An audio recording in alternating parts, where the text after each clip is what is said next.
Preparing. Awesome. The other Ben is in the thing. You just have to promote him, Liam. Yep.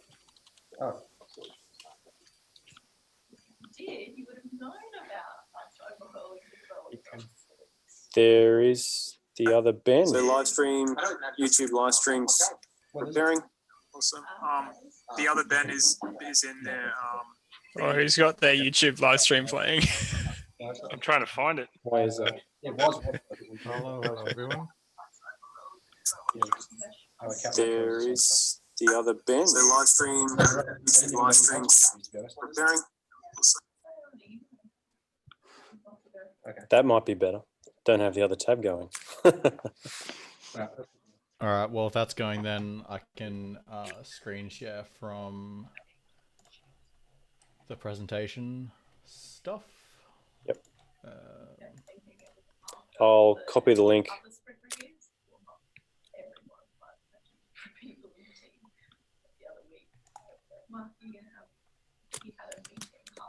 Cool. There's the stream link. Excellent. You guys can see that, all right? Looks pretty good. Good-o. I like the BrisPHP.com/pizza. That's a good plan. Yeah, dude. We're web developers after all. Of course, you're going to create a website. In WordPress. No. There's something to draw the line on.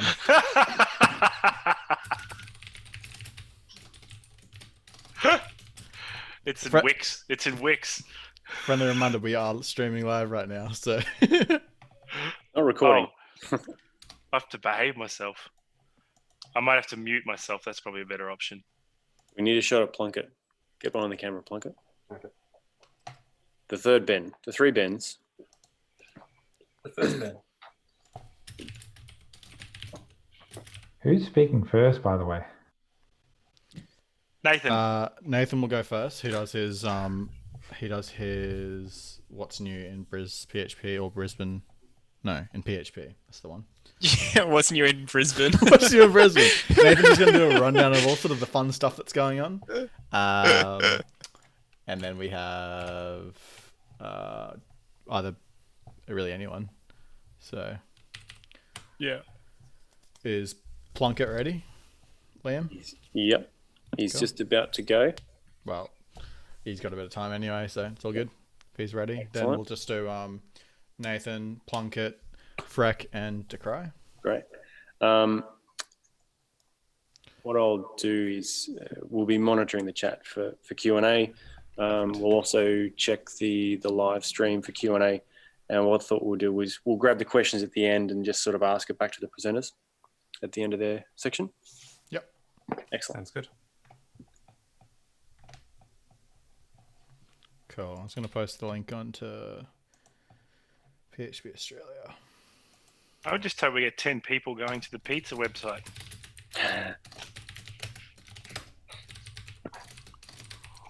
Somebody had to post that on Ozbargain, then you'll get hundreds. Oh, no. No. That would be fun.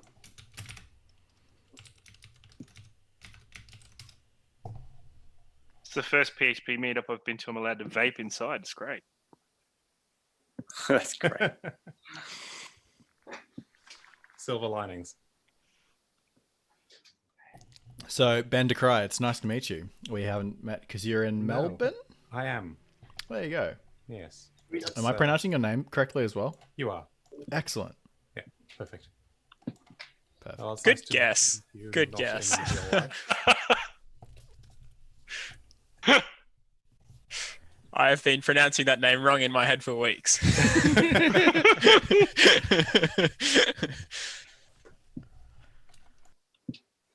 Does anyone actually watching the live stream?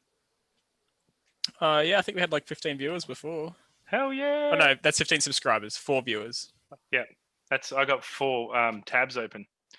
It's all you. It's me as well. So.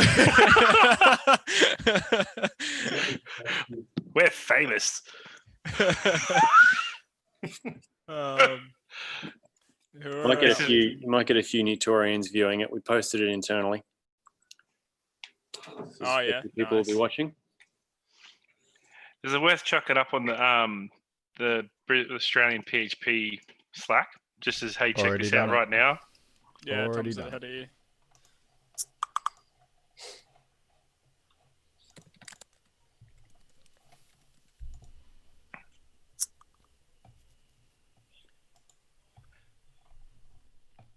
Under events, jobs. Where'd you post it, Tom? In Elephant, the main channel. Ah, elephant. Oh, we've got one entrance on our free pizza giveaway. Woohoo! That's also my email address. It's Josh Fry. I didn't realize that We've got a couple of people around the office. Come on, jump into it. BrisPHP.com/pizza. Yeah. really? They got to give business emails. Don't miss out on the free pizza. We don't go to private emails. Already got one. One of the panelists, he shall not be named, has asked if he could also enter and get more pizza. BrisPHP.com/pizza. Is this the arrive early to win a prize thing? It is, yes. Just as it would be in a real non-COVID world meetup.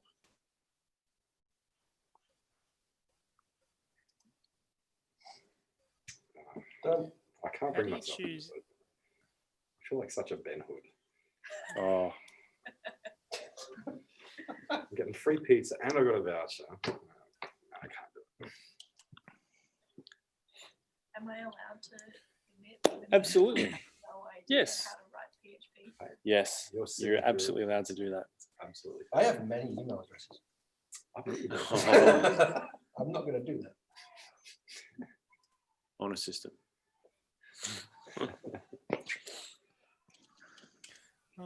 Did Justin go down to get the pizza? He did. He went down to get pizza. He said delivery slow. Alright, I might. I've got 15 minutes. I'll go down for my final cigarette until. Do it from home. Yeah, do it from home. Yeah. Make sure you can get back in the building, Ben. Oh, good. I've got my card. Already made that decision today. So this has been a very interesting experience setting this up. I know Justin did a time lapse of the work that was done here at the Benito office. But just thinking about making sure everyone can see the stuff that they want to see here, maybe have a bit of a chat, maybe have a bit of Q&A. It's been interesting organizing it. I'll say that. And I think you guys to the effort of getting the prize thing up and running is great. To keep that normal meetup feel is excellent. You'll have to send through a photo of the control center. Me sitting on a couch with a laptop. Plunkett is really set up here well. Justin brought in some of the great kit to make sure we hear it loud and clear. Yeah. I'm going to put the BrisPHP pizza onto LinkedIn. See how well it goes. See how many recruiters respond. Well, it's just a screenshot of the first slide there with everybody's faces.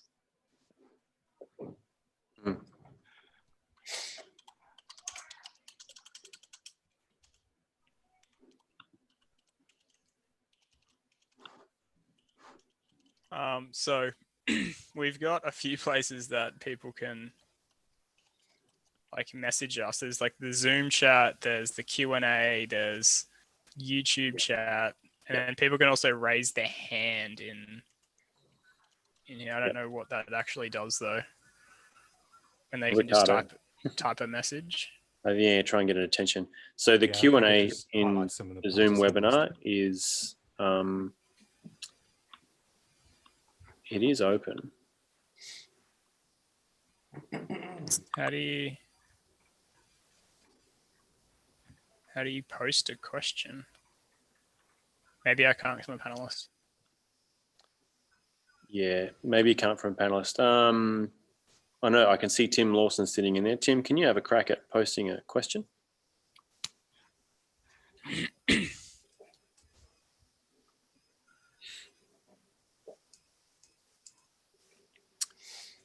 So, yep, and the hosts can see that and we'll answer live. And Patrick, yes, pineapple does belong on pizza. Lies.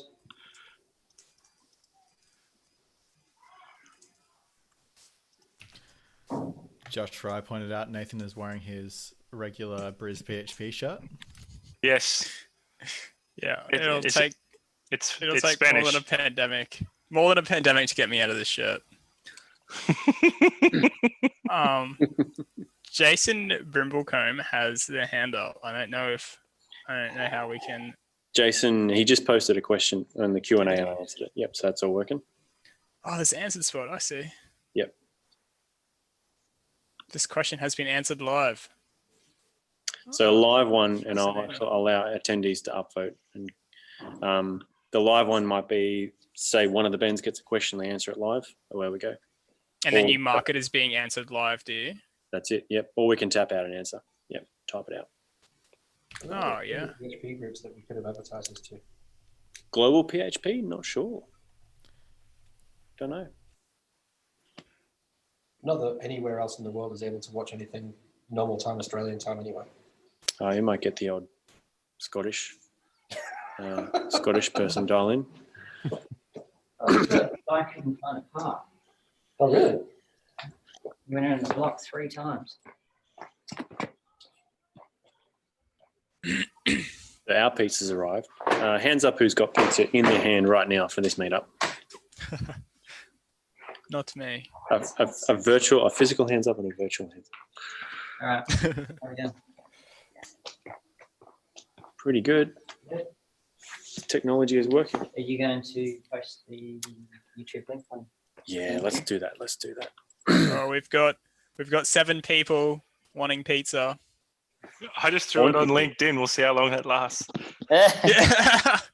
you put the pizza link on LinkedIn. You got to make them. I mean, join this our- right. No, they've got to actually read the post and actually open it to see any real information. If they're just scrolling through it, they won't get anything.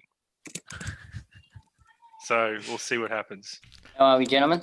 At this rate, everyone gets pizza. Good, Well, Justin. How are if we you? get if we get more pizza emails come through than we have actual participants in the meetup, then we know LinkedIn did its job. What's our number? We want to hit total number of participants 100? In 9 minutes. Well, you never know. They might come early. They might come a bit later. Yeah, that's fair. Well, we've only got 70 or so RSVP'd. Okay. That's a Never pretty know, normal you might- number you for might get RSVPs 30. for us. We are 30, posting 40 it out. randoms from the world. Yeah, maybe. Everyone who's online, go on and like and comment on our LinkedIn posts to make it go viral so everyone joins. That's it.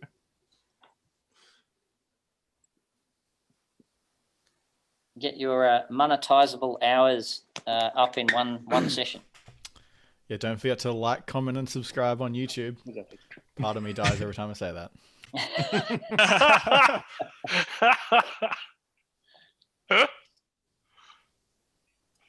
As long as you say things like links in the description below. Just take a moment to shout out Squarespace. No joke, I have been building a site in Squarespace, and it is really easy to create beautiful websites with no code. That sounds way too polished. Tom, we have a Q&A for what is the best type of script. Maybe I should let you take this one.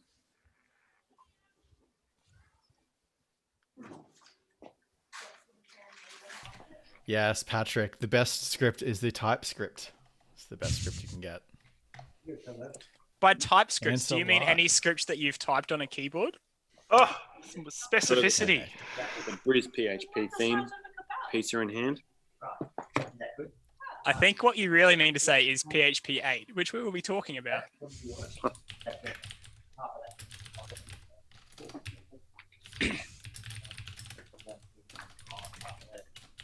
I think we should rename this stream. A bunch of people try to learn how Zoom works in live webinar mode. 'Cause at this point, we're playing around with all the features before we get started. Yeah. It's only the second time I've ever used Zoom, so I expect to get some things wrong. Then live streaming on the internet's pretty good then for your second time. We have a viewer from the UK, Terry West. Welcome. Oh, fantastic. Posting Terry, on the YouTube chats. good man. Terry's one of the Nito support guys. Fantastic. He's watching from the UK. Nice. He's up early. It was about 7 a.m. there. I don't know. Who knows? Nearly 10. So yeah, all the Q&A seems to be working. That's good. That's good. The chat's Make sure- fine. I think Justin, or really anyone watching on BrisPHP, the YouTube stream can grab one of the questions and post it into the Q&A here. That'll be great.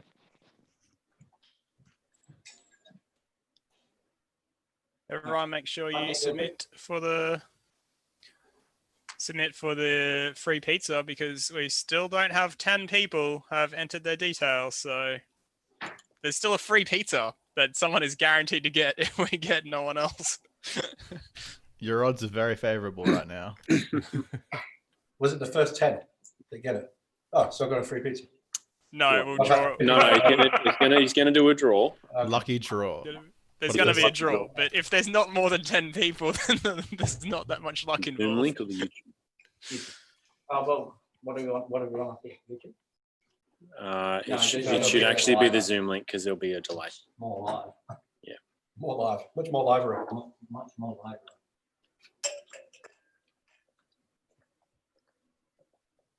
What are you going to Good pizza, Plunkett. Yeah, slack it to me. Where's that from?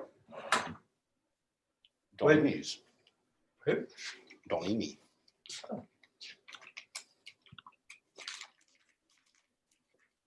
This thing is amazing. It looks so good. Pesto and feta. Oh. Needs a bit of chicken.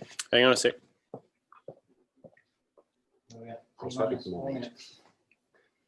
Just got to make sure we don't have any live mics running.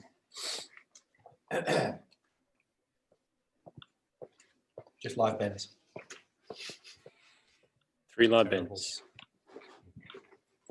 See how they run. See Ben.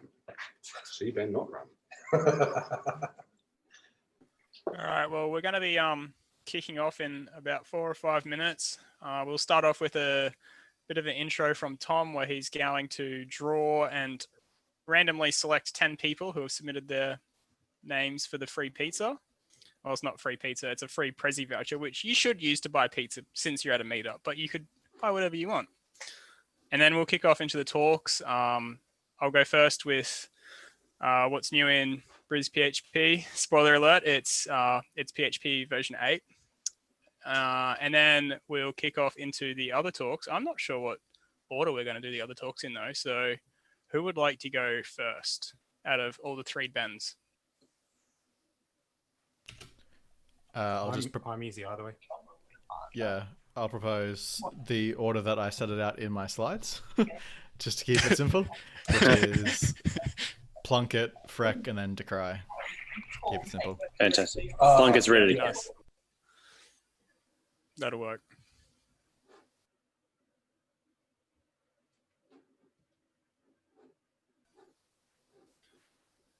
And for all of our attendees, if you have any questions, you can post it in the Zoom chat or the Zoom Q&A or on the YouTube chats, and we'll answer all the questions after each talk.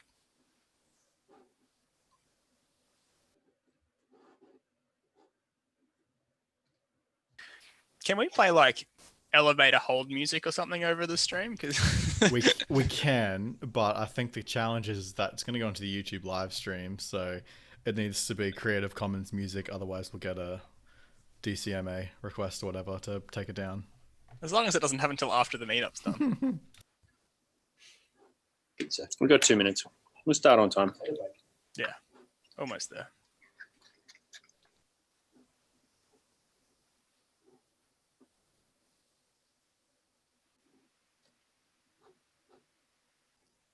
How's your beer, Tom? Is it a homebrew one? It is a homebrew one. Did you have a beer? Oh no, I forgot to go get a beer this Arvo. Oh no. That's unfortunate. I'll Nathan, drink 2 tomorrow. Why don't you share where in the world you're streaming from right now? Where in the world I'm streaming from? I am streaming from a little place called Gameri, which is an hour west of Gympie, for anyone who knows where Gympie is. And if you don't know where Gympie is, it's 2 hours north of Brisbane.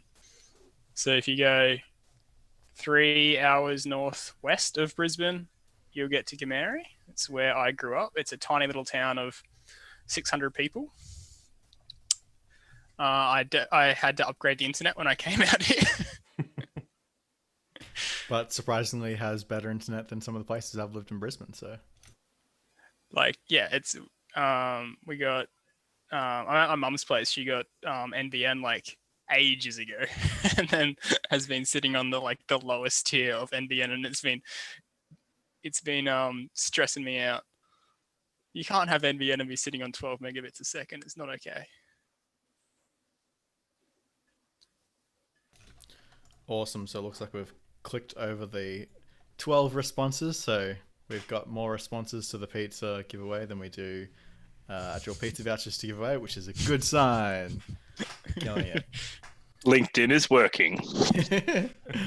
Haven't seen many recruiters come through yet. All right. Well, I guess it's 7 o'clock, so we can call it a start then. So I know a couple people have already been on this call while we've been just chatting away, learning how Zoom works. But this is our first BrisPHP online. Usually, for those who aren't in Brisbane and haven't attended our BrisPHP before, we're usually a quarterly meetup. We bounce between different offices of our 3 sponsors: Info Exchange, Nido e-commerce, and Credit Sense.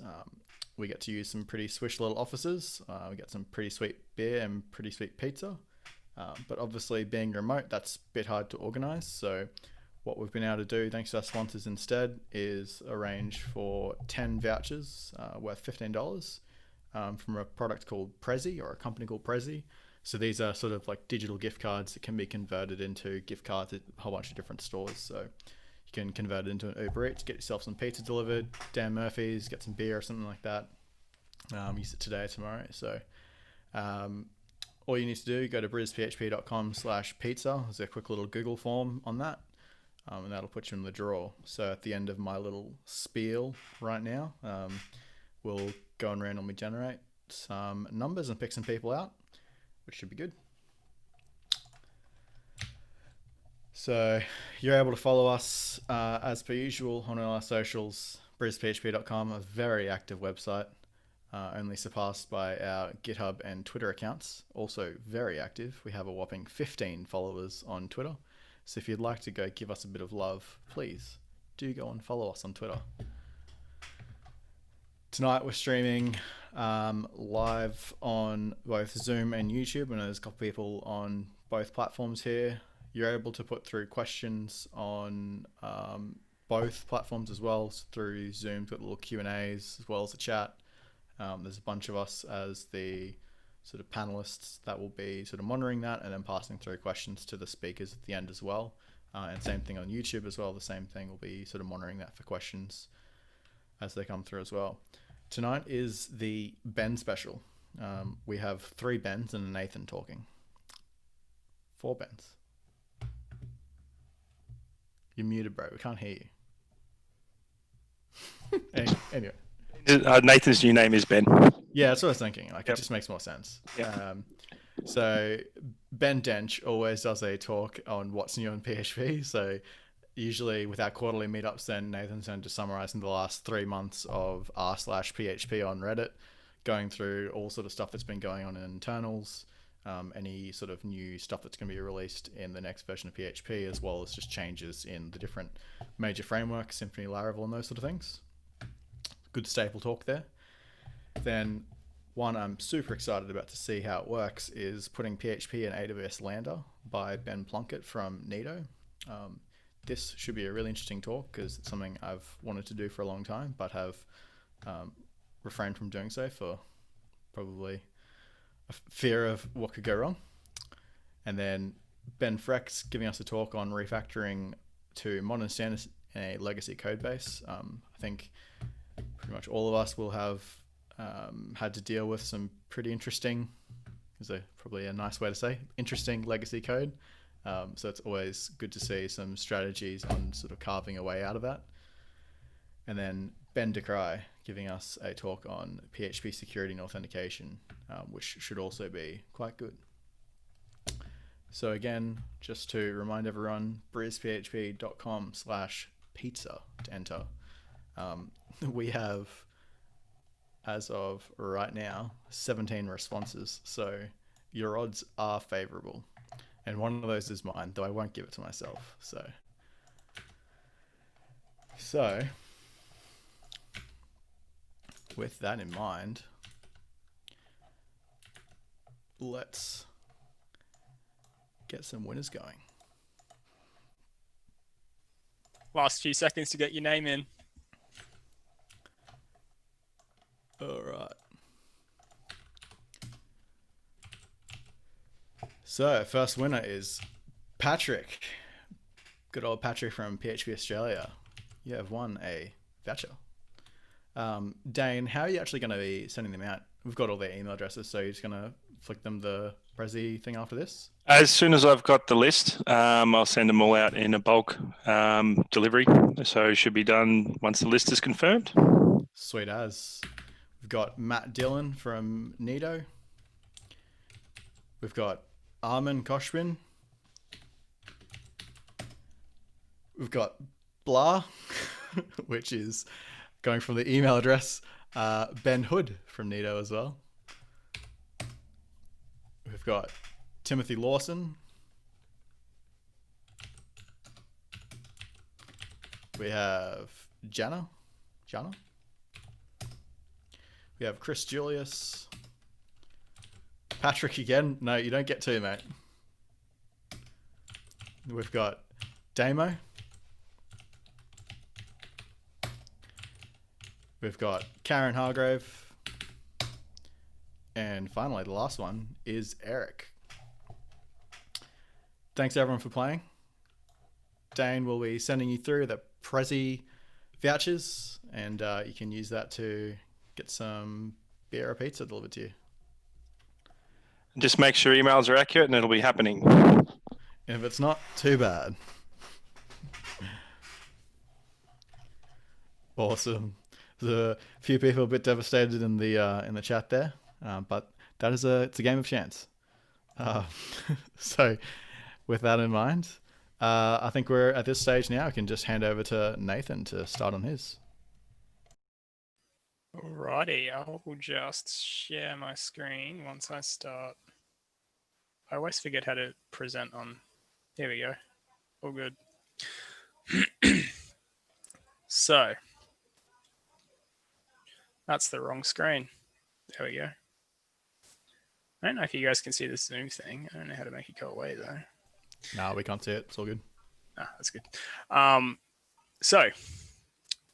Yeah, as Tom mentioned, every time we do a BrisPHP meetup, I do a What's New in PHP Land talk. If you want any more information about anything I've said, I mean, you can ask questions, but there's also I have a blog post on my blog here that has a bit more detail, a bit more examples and things like that. But let's get into it.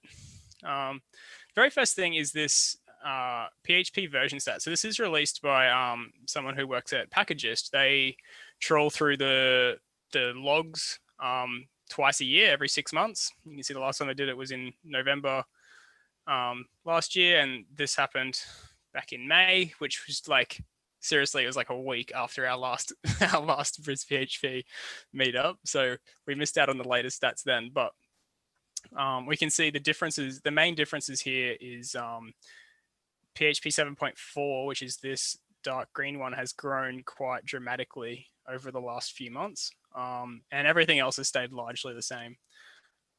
This graph also represents it quite well. You can see the uptake of 7.4 is quite large. The interesting thing I saw here is these two lines just here. You've got PHP 7 is now less used than PHP 5.6, which is dying a very long, slow death, which is unfortunate because PHP 7 has a lot of cool features. And as you will see, PHP 8 is getting even more cool features. So last time we did BrisPHP, before I wrote my talk, I jumped onto the PHP RFCs and I looked, oh, there's only 4 things that have been accepted and implemented into PHP 8. So that's not very much. But last time I was also super prepared ahead of time, and I wrote my speech like 3 or 4 days before BrisPHP, and then like the day before BrisPHP comes out, Laravel releases Laravel version 7, and I missed it. So then I didn't get to talk about it in my talk. So this time I waited until like yesterday to write my speech and to look up all the RFCs, and then I was hit with this. These are all the RFCs that have been implemented into PHP 8, and there's also another list that's almost equally as long that has been accepted but not implemented yet. And then there's another list of a handful that are currently in voting and being discussed and things like that. So this really ruined me. I had a lot of RFCs to read and a lot of blog posts to troll through, but I got there in the end. So I've cut down a lot of these features and only really talking about the kind of the more important ones or the ones that I think are cooler. There's a lot of like little quality of life changes as well, which you'll stumble across. But the most exciting thing, well, one of the most exciting things about PHP 8 is the release date is November this year, the November 26th. They've brought it forward by a week as well, so it lines up with the patch release of PHP 7.4 and PHP 7.3 that comes out all on that same day. You'll notice we actually have an alpha out available now that you can install and play with, but we've still got a couple of months. Sorry. Still got a month or so until the feature freeze. So people are still rushing to get a few new features into PHP 8, which you'll learn about in the next BrisPHP. After the feature freeze, they go through some betas, go through some release candidates, and then eventually we get general availability where we can actually use it and it's recommended for production use. But let's look at some of the really cool features that have come out. The first one is attributes. Or as you might know them as annotations in other languages, or even in PHP, you've been using annotations likely, and they're probably from the Doctrine annotations library. Doctrine annotations are just doc comments, so a lot of people really don't like them for that reason. Them just being a doc comment, which means Doctrine is using reflection and manually parsing your comments, which are just strings, and then trying to convert those comments into code, which makes it quite hard because there's not really easy ways of verifying that you've written the right code there because it's just a comment. So Doctrine tries to make that a little bit easier, but sometimes things slip through the cracks. I know I've had invalid entity declarations and things like that many times before, and it wasn't until like I go and run like the special command that checks that it's all right, and you've got like 15 entities that are like technically incorrect, and you just haven't noticed yet. But there's been 7 times in total where people have released an RFC to bring out attributes, and they've always been declined for various reasons. Sometimes they were too simple, like one of the RFCs was just wanting to have like a list of strings associated with like a function or a class, and that was too simple, so it got rejected. And other ones had like weird syntax that no one liked, or it conflicted with other syntax in PHP already. But this one got through. So you can see our syntax here is the 2 angle brackets, which does kind of a little bit conflict with bit shifting, which is not super widely used. So I think that's why it got through, but it does look really quite weird when you do a bit shift inside an attribute, which I don't actually have an example of, which I should have put in, but mostly it's fine. And you can see you can put attributes against classes, you can put them against properties, and you can also put them against functions, and inside your function like parameters, you can put an attribute specifically for each parameter as well.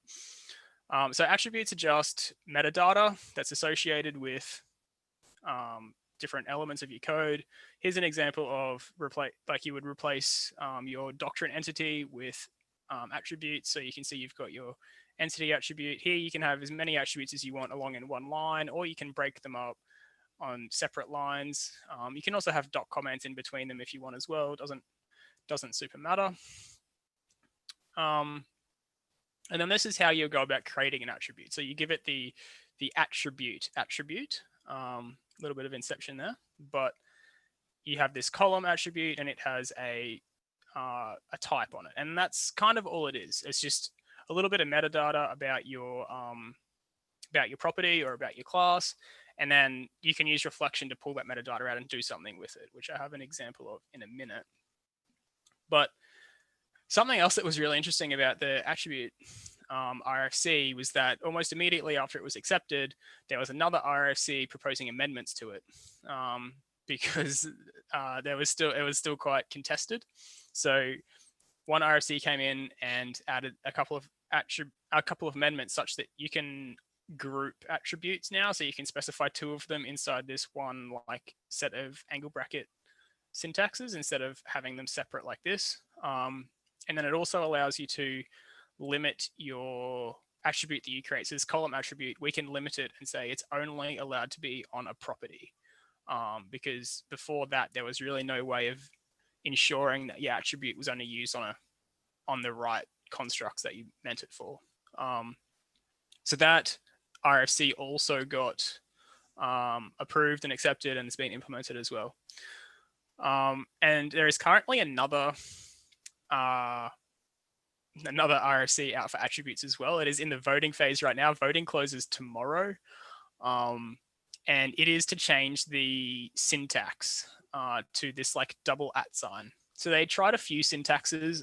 They've had lots of voting on different syntaxes.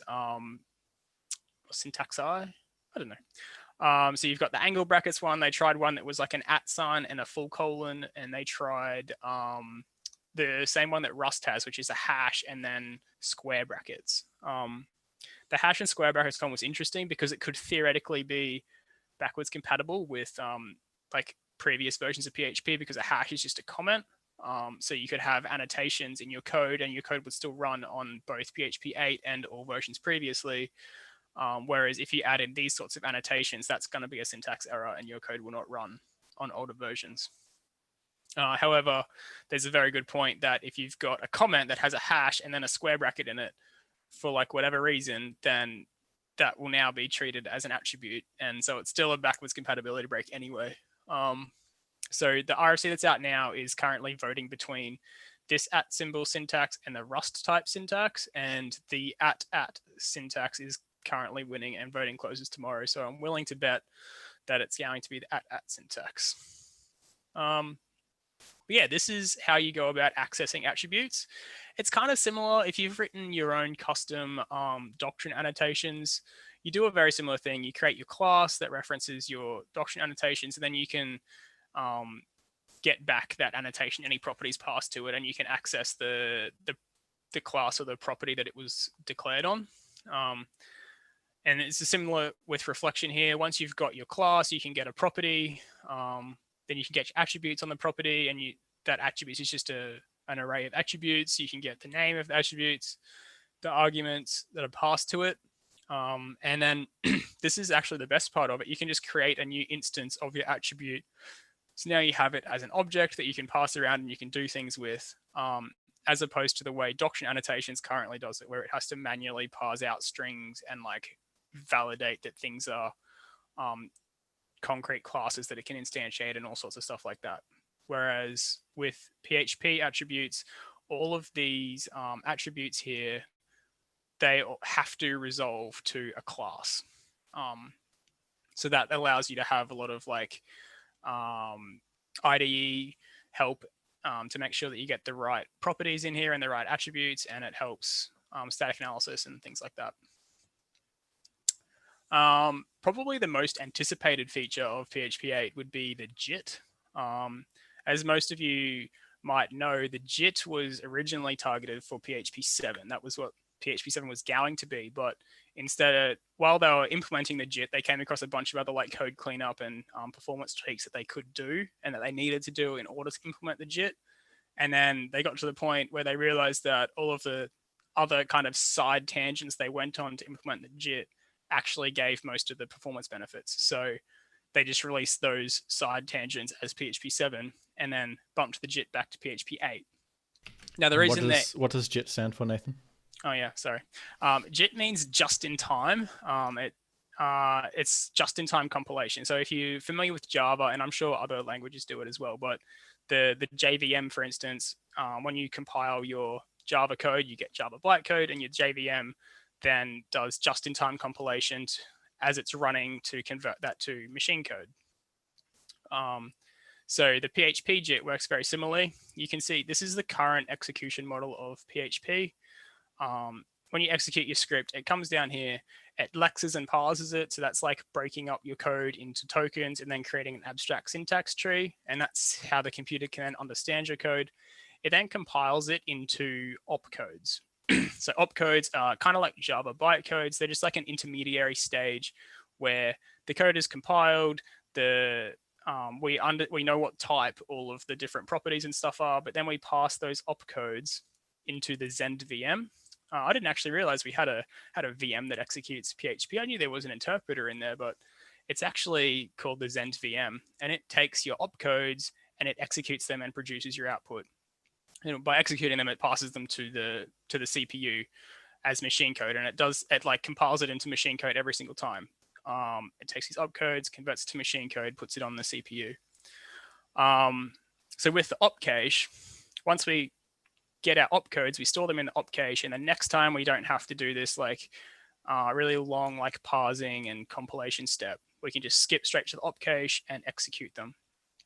But the JIT, what the JIT does is just in time, as your PHP code is running, the Zend VM will identify hot parts of your code, so functions that get called really often, and the ones that are really hot, it will compile that down into like a really optimized machine code, and it will store that in the op cache as well. So the next time that same function's executed, it comes in here, it sees it's in the op cache, but then it also sees it's got machine code compiled as well. So then it can completely skip the Zend VM and just execute it straight on the CPU. There's a few benchmarks around showing how much benefit this gives, and the general idea is that it won't really benefit websites that much because websites are generally IO bound with writing to disk or to a database and things like that. So you're not really having a website that's super CPU intensive, although you could have. Where the JIT kind of comes in is if you wrote things that aren't typically what you'd write PHP for. Now you can actually use PHP for them and it won't be crazy slow.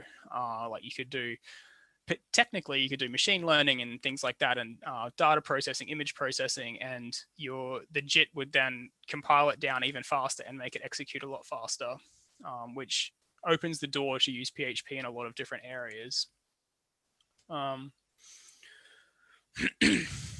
Another thing that's really cool, as we were talking about TypeScript is the best script earlier, and this constructor property promotion is one of the things that I really actually like about TypeScript. You can take code that looks like this, which is a very common sort of class, like a data transfer object or something you might have in PHP. You declare your properties up here, you have your constructor, you say your property names again, and then you go in here and you say them again down here where you set them to the properties.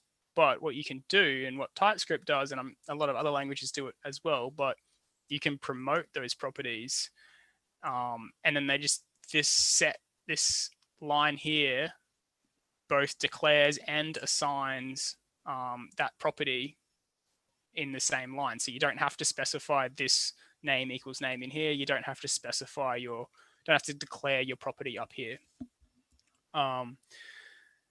So that's really cool. You can use public and private and protected in here. You can even do your doc comments like inline like this. So you still want to know that this is an array of strings as opposed to just an array of mixed sort of thing. You can also have annotations and stuff in here on these properties, the same as you could, same as I showed you in the annotation slide as well. there are a couple of little caveats with it. As I said, you can have private and protected as well. You don't have to promote properties though. So you can see these 3 properties here are not promoted. They're just strings getting passed in, and then I'm setting this address property the same normal way as I do now to a new thing here. So you can mix and match. You can have some promoted properties and some not promoted properties in the same class, and it all works fine. Sometimes where you run into problems is like this, for instance, where we've got like a veridic function where you can pass in as many arguments as you want. So if you instantiated this user class, you would pass in a name, all of these things, and then you can just pass in as many strings as you want, and that becomes phone numbers. And now phone numbers is actually an array of strings, and it's not a string, which is why you can't promote this property, because the type is kind of wrong. But what you could do is up here, you would declare like private phone numbers is an array of strings, and then in here, inside the constructor, you would set this phone numbers equals phone numbers, and that would still work fine. You just can't promote a veridic argument like this. In the same vein, you can't promote a property from anything that is not the constructor. You can't like call set email and like at the same, like when you call set email, you can't declare a new property on the class at the time you're calling a setter, which makes sense to me anyway. There have been a couple of type improvements as well. So I've tried to kind of smash them all together into one example here. So I'll work through them one by one.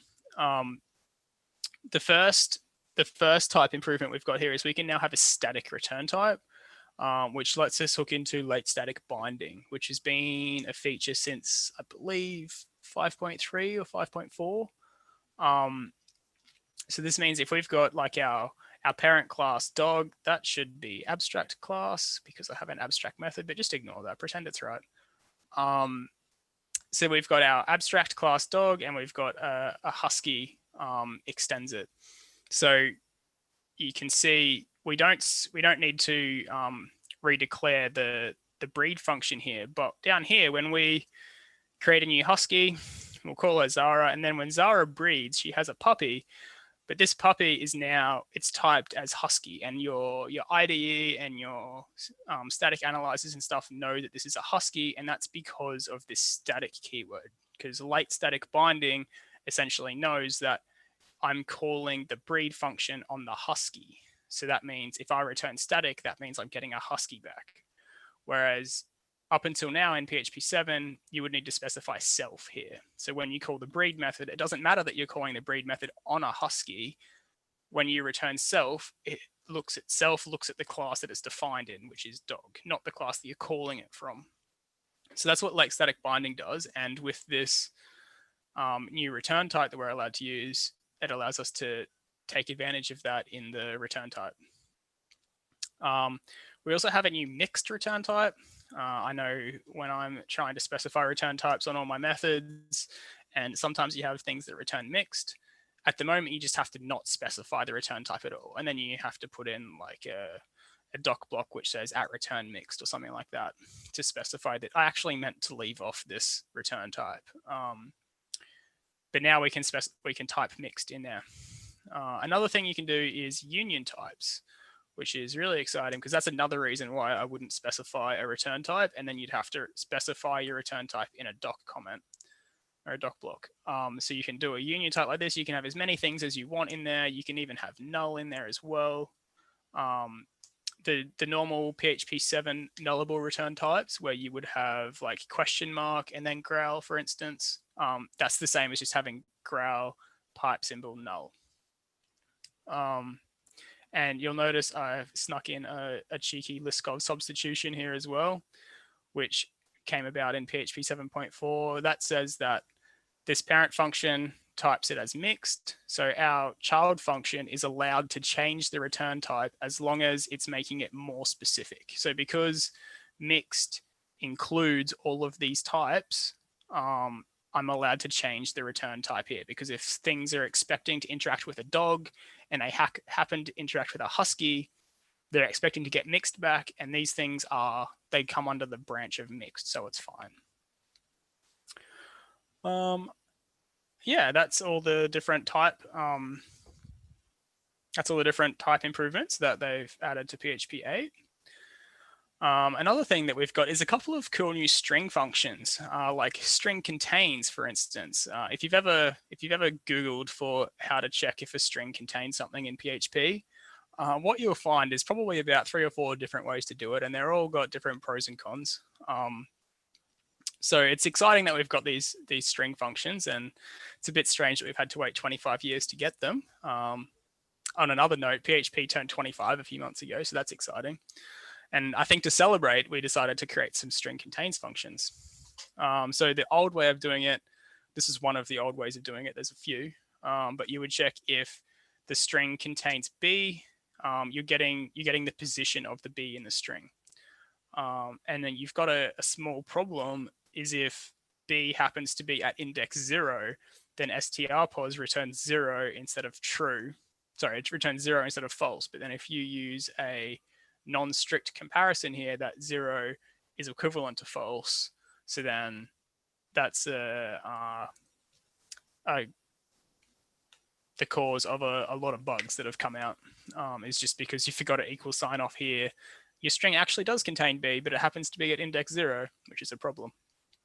We've also got string starts with. Thanks, Sam Levy. We've got string starts with, which is you would have known that one way of figuring out if your string starts with another string is by substringing it from the 0th character until the end of whatever string you're looking for. But now we can use string starts with, so that's pretty exciting as well. And you can't have string starts with without string ends with, which is the same in the same vein, I guess. So just replaces this awkward way of doing things as well, which is not necessarily always super obvious when someone reads your code. We have a few changes to exceptions as well. You'll notice here, I haven't specified my exception variable. So normally you would have permission exception $E on the end of it, where it is my exception that I've caught. You don't need to do that anymore, because you probably already know that if I've caught a permission exception, I know that someone doesn't have permission to do something. So I don't need to look at my exception variable to know that. I can log that out, or I can do whatever it is I need to do. I don't necessarily need that exception variable. So that makes one of those things a lot simpler. And this other one is quite interesting. I'm not sure if you were aware, but I recently learned that PHP breaks down like all of your language constructs into 2 things. One is statements, and the other is expressions. I don't super understand the difference between the two, but there are some places where you're only allowed to have expressions and you're not allowed to have statements. So arrow function is one of them. So this part of an arrow function is only allowed to be an expression. You're not allowed to put a statement in there. Same with in a ternary, you're not allowed to have a statement. It has to be an expression. So the other problem was that when you throw a new exception, that counts as a statement. So that means you weren't able, this code here is invalid in PHP less than 8. But in PHP 8, they've converted throws into expressions instead of statements. So now you can do these sorts of things, which is quite fascinating, the difference between statements and expressions. I think, don't quote me, but I think statements are made up of expressions, but they can also include other things, whereas expressions are kind of like a smaller piece or a certain thing. There's a cool new function called getDebugType, which is very similar to getType, but it's actually good. You'll notice here on getType, you get all these kind of not very helpful results from it. Like when you pass in a string to getType, it just returns nothing. Or if you pass in any class or any object, you just get object back. Whereas getDebugType returns like what the actual object is. It even tells you what type of resource you have. And you'll notice these ones up here, it returns the actual PHP type. like int bool float instead of integer double boolean, which are not actual PHP types. So that helps with a lot of debug code. I know I've got a lot of places in the code base where something happens and your class expected a different type. So then you throw an exception or you log an error to say, oh, I expected type X and I got this type, and you've got to call get type on it or something like that. There's been quite a few breaking changes in PHP 8 as kind of expected from the major version increase.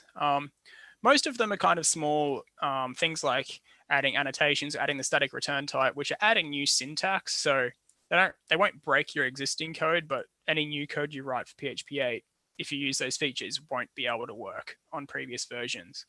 But there are also a few changes that will just cause old code to break. So you won't be able to upgrade to PHP 8 unless you fix these things. And most of them are quite like not super widely used, so it shouldn't be too much of a problem. But these are three of the ones that I thought were kind of the worst breaking changes in my opinion. One is method signatures of magic methods, which is something I recently learned, is you can actually define a magic method with like a technically incorrect signature. So for instance, your double under get magic method, which should return like some magic property on your class, you can actually type that as returning void. And then as long as your double under get method doesn't return anything, like maybe it logs something or maybe it throws an exception, whatever, you've typed it as returning void. So that's like, it's technically incorrect, but it's not a problem. Like PHP 7, PHP 6, whatever will, not PHP 6, what am I talking about? It's not a thing. PHP 5 will execute that completely fine, whereas PHP 8 will cause an error. Abstract methods that are defined in traits. So if you define an abstract method in a trait, and then you use that trait on a class, you're forced to implement that method. But unlike if it was an abstract method on an abstract class, you don't actually have to match that method signature. So you can define an abstract method in a trait, and then you implement a method with that name, but you can change the parameters, you can change the parameter type, you can change the return type, and it's all fine until PHP 8 comes along and says, no, you're not allowed to do that. That is not fine anymore. And this one here is probably the one that I'm most like, the one that I think is going to cause the most issues is all your curl functions like curl underscore init and all those other curl under functions. They currently all work on resources, but a resource is not really a thing in PHP. It's not really a type. It's kind of like a pseudo type. So they've gone and changed all the curl functions to have this new object, which is curl handle. And that kind of wraps the resource and it gives you a bunch of cool features you can do on it and work with it as a more concrete type as opposed to a resource. But the problem is there's a bunch of code out there that uses curl, all those curl functions, and they all expect it to be a resource. So if you Google around how to start a curl request in PHP, you open your curl request and the very next line you check if that curl request returned back a resource by calling the isResource method. But the isResource method will return false if you pass it a curl handle object. So that means all of that code is just not really going to work. So you have to update everything that works with curl, I think. Mostly it'll be calling the isResource method. It should be fine, but the most curious thing about this change is it didn't actually even get an RFC. It just got a pull request straight to PHP, and the pull requester said, hey, I think that we should use curl handle objects because resources are not really a type. And everyone was like, cool, merged. There was no RFC, there was no discussion about it. And it was just kind of put in there. So we'll wait and see if it actually causes an issue in the future. And then finally, this is not all of the news that happened in PHP, by the way. I had to cut out quite a bit of it because there's a lot of stuff that's happened in PHP 8. But I did include this. Composer is releasing version 2. It's coming out soon. They've currently got Alpha 2 that is out, so you can download it. You can run Composer 2. It's got a big list of new features and changes they've made. This is the kind of TLDR of it. You get faster download times. This is because they parallelize all your downloads. So I know there's a Composer plugin that you can get for Composer 1 that parallelizes your downloads. and makes them very fast, but Composer 2 just does that out of the box by default. There's a new platform check. So when you run Composer install and it generates your autoload.php file, it also generates a platform check.php file, which just enforces that the platform that you're running the code on is the right PHP version and has the right extensions installed that it expected. So if you want your code to run on 7.4 with the JSON extension and the XML extension, then platform check just enforces that, and it will just throw an error if you try and run your code not on that platform. There are obviously ways around that. You can disable platform checks entirely. There's already an ignore platform recs flag. This is new, ignore platform rec. Notice the lack of S on the end.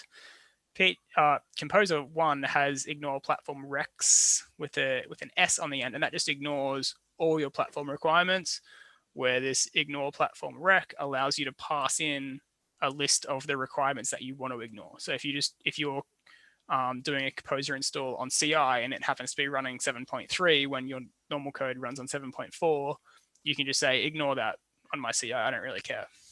Or you can ignore that it's missing extensions or whatever you want. It's not super recommended, but there's use cases for it, so that's why this exists. There's been a dry run option on Composer Update for a while, and they've just added the dry run option for the add and remove commands. So that just allows you to like get an output of like what's Composer actually going to do without it actually downloading anything or changing your composer.lock or composer.json or anything like that. Also, you can no longer have custom pair repositories.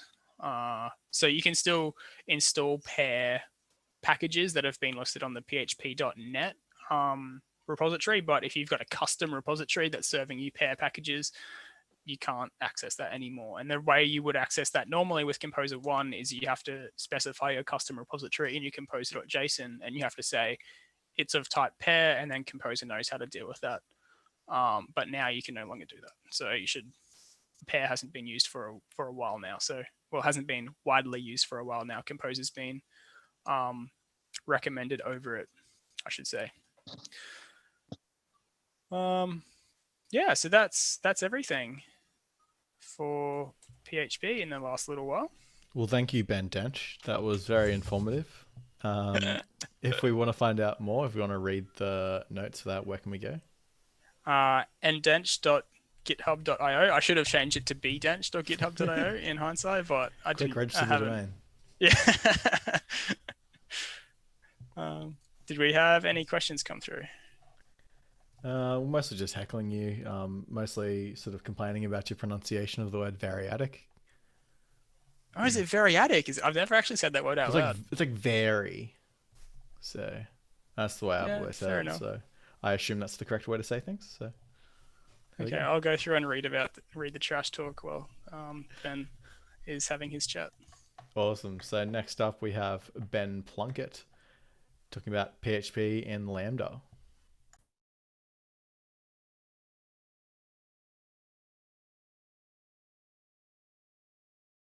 You are on mute. There we go. So I've got two buttons. I've got a button on the mic itself, and I was hoping that it would do both. It doesn't. All right, how are we all?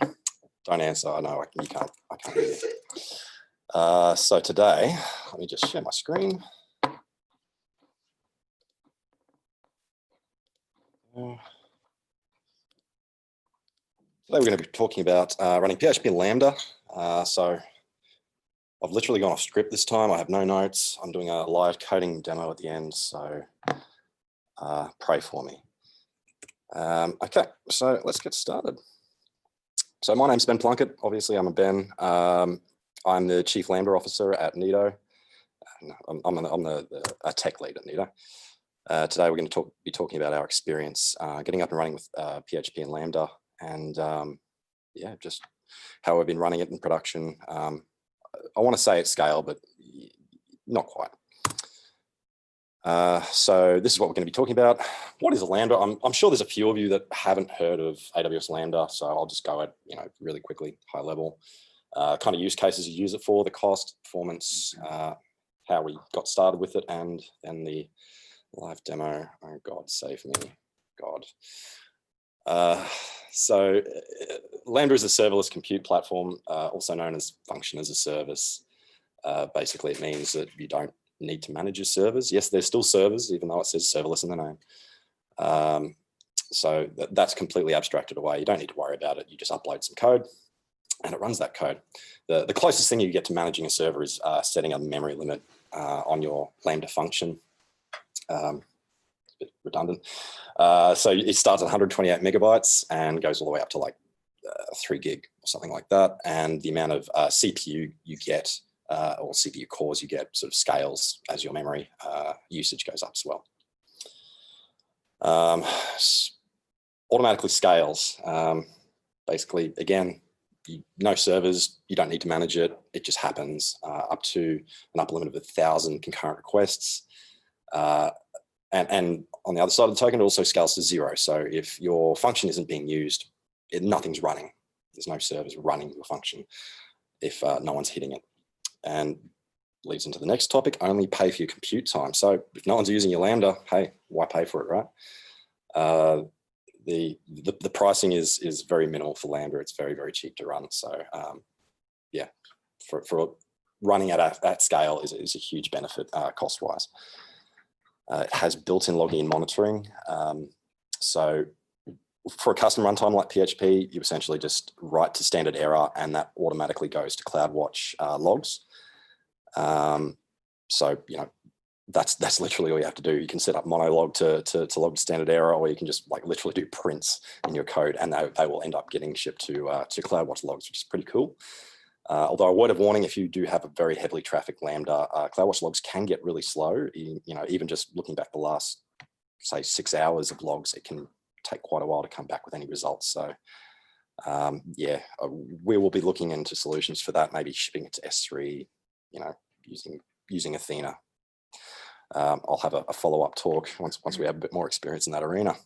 Monitoring gives you, out of the box, gives you invocations, duration, you know, memory consumption, these kinds of things, you know, the basic stuff you'd expect. So yeah, a lot of stuff out of the box. So makes developing really fast for them. Completely stateless. The file system is read-only. They do give you like a little scratch space, a /temp directory you can write to. However, there's no guarantee that anything you write to there will be available in the next invocation. So generally it's best just not to use it unless you plan to read and write in the same request. And it's super fast. And I mean that in every sense of the word. You know, it's not just, you know, in terms of performance, how quickly it can execute, but, you know, faster development, faster deployment. It really is, yeah, probably the thing that Nido are going to be relying on in the future to run most of our platform. So let's go through some use cases. The first one we really used it for, or at least I really used it for, was for scheduled jobs, also known as cron jobs. So I can't remember the name of the service, but yeah, you can schedule just like you would a cron job. CloudWatch events. Yeah, CloudWatch events. Thank you. And it will automatically run your Lambda for you. And you know, we have a bunch of cron jobs that essentially iterate over every merchant we have, and runs a bunch of code, right? So obviously, as you scale customers, that process doesn't scale. You know, at a certain point, you'll end up with cron jobs sort of overlapping each other, and who knows what would go wrong. So we've used Lambda. So we have one Lambda that iterates, you know, creates a list of merchants, throws them into a queue, and then another Lambda which processes off that queue. So, you know, a cron job that used to take an hour can take, you know, literally under a minute, which is great. Event listeners, they're great as event subscribers, and not just application events, but events inside the AWS ecosystem as well. So an example of that is ECS. We have an ECS service, and we discovered that when one of the hosts running your containers is terminated, it doesn't really wait for another host to come up and start those containers. So if you've got like a dodgy scaling policy, or someone accidentally clicks the wrong button, you could actually end up killing all your containers and have none serving requests, which is very bad. So we wrote a Lambda that actually waits for the pending terminate function on event on our EC2 hosts, and basically holds up that termination until it's finished draining all the connections from the containers on the instance that is terminating, and waits for a new host to come up with those containers before allowing it to actually terminate. Queue consumer, again, same as your event listener. They're great for taking jobs off a queue and processing them. APIs and websites. Now, APIs is a no-brainer. I mean, usually you're taking some data, you're validating it, you're throwing it into a database. Generally speaking, that's probably about 90% of our use cases anyway. So that's a great use case for a Lambda, and I've included websites there because there are some people who are doing some crazy things with Node and React. So they're actually doing server-side rendered React in Lambda, and then using what do you call it? I knew the name would escape me. Progressive enhancement to actually make that static HTML and more interactive, which is a really cool approach. I'd love to try that out at some point. So things it's not great at is obviously legacy applications. Do not expect to lift and shift your PHP app to Lambda. It's just not built for that kind of thing. And long-running processes. So there's a 15-minute timeout. You cannot run a Lambda for more than 15 minutes. In fact, you can actually configure that to a lower amount if you wish. But yeah, anything that runs longer than 15 minutes is completely out. And anything that may eventually run for 15 minutes, yeah, consider another solution. So I'll go through costs using an example. So this is actually the first Lambda we put into production running PHP. We've been running Lambda for way before then, but using other languages that have native support. So this is, we call it the browser metrics or browser timing. It's just a bit of JavaScript that runs on the client side, uses the browser's performance API, pulls those metrics and then just shoots it off to an endpoint. This is just so we can measure, how quickly our pages are loading on customers' PCs. And then we analyze that data later using Athena and QuickSight and things like that. So all it does, hits an ALB, Lambda is triggered from that ALB, validates the data, throws it into Firehose, and Firehose writes it to S3. So pretty basic. And we thought, hey, this is a perfect example of what a Lambda should be. So let's try it out. So this is, first deployed December 2019. So this has been in production for quite a while. April, 3.3 million requests, and that cost us $3.44. It still blows my mind how cheap that is. For comparison, we've got a similar service running in ECS, and the compute costs for that were, 10 times more, even though it was probably only generating probably 4 or 5 times more traffic. So yeah, again, very cheap to run. ALB costs are generally what will hurt you. So if you're running as an event processor or a queue consumer, no problem. It's not going to cost you much extra. But yeah, if you are using it for APIs or websites even, yeah, the ALB costs are what's going to get you. But they are going to be the same whether it's ECS or EC2 or whatever. They're going to be the same costs. And yeah, the rest, CloudWatch, Kinesis, S3, yeah, it's cents on the dollar. So very, very cheap. But the biggest thing is not having to deal with scaling policies.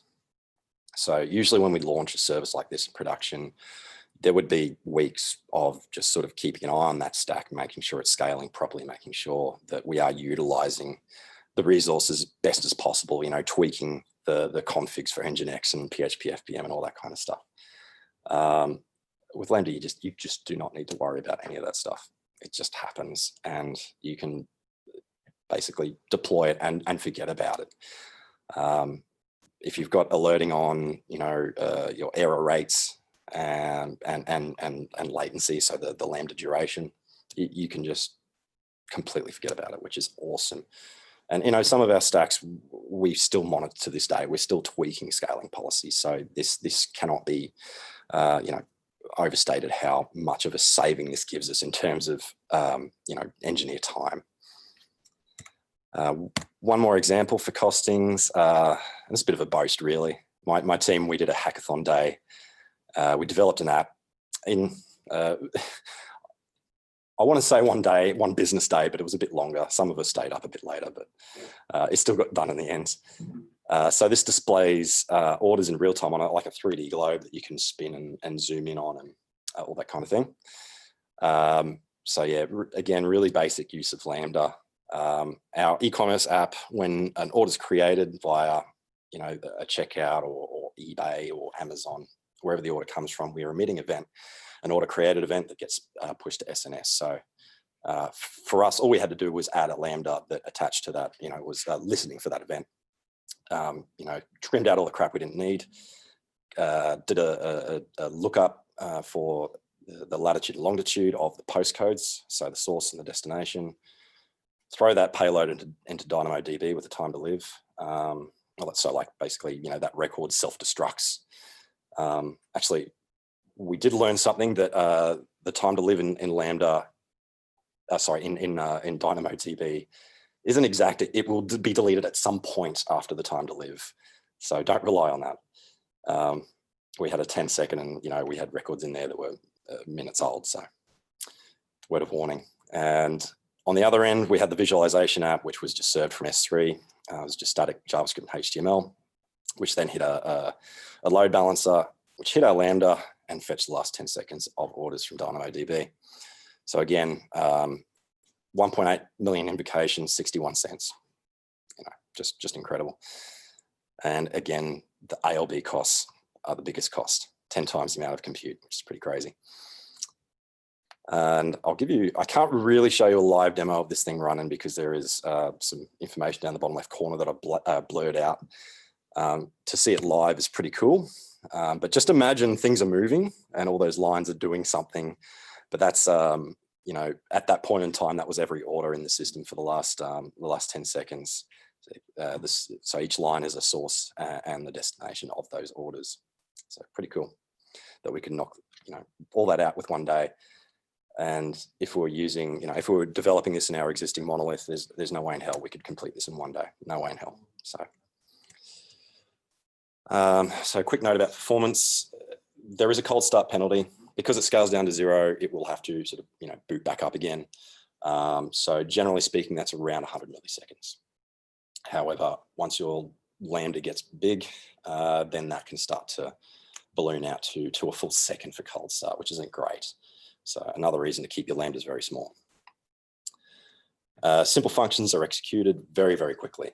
You know, I say sub 10 milliseconds here, but regularly, you know, if you're not, sorry, excuse me.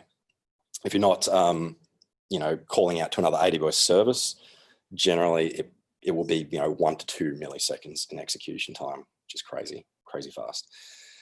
And the SDK adds a lot of latency, we found. So I've given an example here, you know, over half a second time to first byte, duration. And that only started when we added in the SDK. And if you want to do stuff like, you know, throw a message into a queue or notify an SNS topic, yeah, it's going to hurt you. So I don't really have a good solution for that. Other than hitting AWS's API directly using curl, I wouldn't recommend that. But it depends on the use case, you know, where none of these services are customer facing, so we don't really care if it takes half a second to run. However, as we start going down that path into, you know, public APIs that are customer facing, we'll have to solve some of these problems. So again, topic for another talk. All right, so this is sort of the journey we took to, you know, start using PHP in Lambda. So the first thing we had to do was build a PHP binary or executable. So this is completely optional. Most people will not need to do this, but because we're, you know, PCI compliant, we're a security aware company, we didn't really feel good just downloading a random executable off the internet and using that.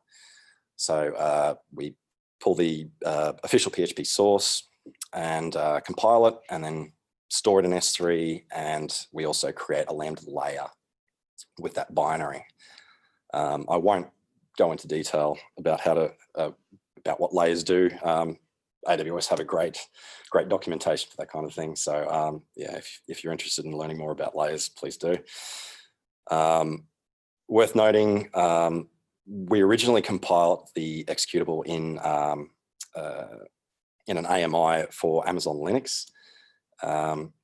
And we started noticing some weird errors, like the error rate was way higher than it should have been. So we, after checking it out, we discovered we're getting random seg faults from PHP itself, with no error message or anything. So we eventually figured out that it was because of the compile environment. We switched over to using an official AWS Docker image to do the compilation. Then we copied the binary out of the Docker image. That fixed us for us. So yeah. Again, completely optional. There's plenty of already available layers or binaries that you can package with your code artifact that will make this work. Next step is to create a project. So the first thing you need is a runtime library. So when you're running custom runtime like PHP and Lambda, you're essentially interacting with an API, just a RESTful API. So the runtime sort of abstracts that away and just runs your code as needed. Bref is probably the one I would recommend at this point in time. When we started down this road, Bref was very, in its infancy, and I had a look at the code and I wasn't very pleased. So that's why I've got that little animation next to roll your own, because it's not something I recommend, especially when you've got stuff like Bref out there. And we will be open sourcing our runtime library very, very soon. I was hoping to have it done for this talk, but ran out of time. So keep an eye out for that. Follow me on Twitter. And Laravel Vapor is also very good from what I've been told. I haven't looked at it myself, but it seems like a really fast way of getting up and running. If you just want to, play around with the edges in a very pretty walled garden kind of thing, go for it. Excuse me. There are some more runtime libraries out there, but nothing that I would run in production. Okay. Next thing you need is a bootstrap shell script. So again, this is something that all custom runtimes require. It is literally a shell script. So you can actually change the hash bang to like /op bin PHP and actually run PHP in your bootstrap, which is exactly how we do it. Or you can just run bash or node or whatever you want, basically. But it has to be there. It has to live in the root of your code artifact. Otherwise, it just won't work. Obviously, you need some code and some local dev tooling in order to test your Lambda. Bref and our runtime, we already include stuff like that. So you can, just run an invoke function, invoke shell, and it will just run your Lambda and output the result. We've gone a little bit further. We've actually got a little server script which actually runs PHP's built-in web server. So you can just pick a port and run your Lambda on that. Not particularly great though when you like change code and then have to stop the server and restart, but yeah, it's there. Another option is AWS SAM. It's just like a cut down version of CloudFormation. Essentially, you just define your Lambda and a bunch of resources, and the CLI can actually bring up your Lambda locally as well. It's a great way of testing. And LambCI is something we've been trying out recently too. It's great. It's a Docker image. You put your Lambda into that, and and just sets up a server. You hit the right port, and away you go. Very, very good for local testing and automated testing as well. All right. So next, you need to deploy it. We use Terraform, and I've specifically split up IEC tooling or infrastructure as code tooling and deployment tooling. So CloudFormation and Terraform, you can define whatever you want in AWS and it will create it, and it doesn't have to be anything to do with Lambda. Pretty much every single AWS service you can manage with these tools. The deployment tooling is a bit more focused. So AWS SAM, serverless framework, and I think, you know, a Vapor, Laravel Vapor could be put in this list as well. So they're just sort of trimmed down versions that are very just focused on just serverless. However, they do, you can manage like a subset of resources. So like Dynamo, DBs, load balancers, API gateways, those kinds of things, they can manage those as well. Or you can just upload your zip manually. So you can put it into S3 and link to that path from your Lambda, or you can just upload to the Lambda console directly. Don't do that. just use like SAM or serverless or something like that, because at the end of the day, you will save yourself time and pain by doing it that way. Trust me. Okay, so that's the end of the slide deck. Now we start our live coding demo. Can anyone tell me how long I've got? No? You've been going for about 20 minutes, so... Okay, I'll make it very quick then. Just a quick brief the demo guys. Okay. We're good to go. All right, so this is using our runtime library that we've developed in-house at Nido. I'm just quickly going to whack together a function, just really basic hello world, just so you can see just how simple coding in Lambda can be. So the first thing we want to do is create an app object. So we call app factory create, done.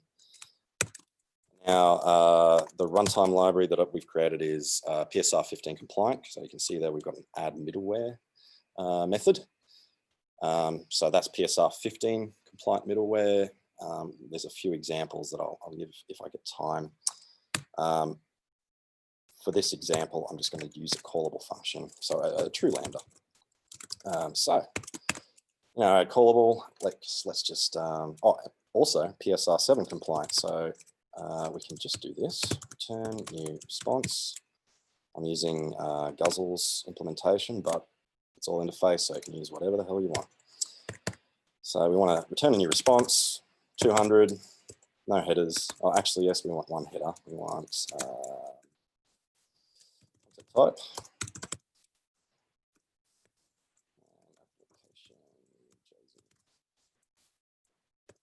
And in the response body, we'll just put some manually created JSON.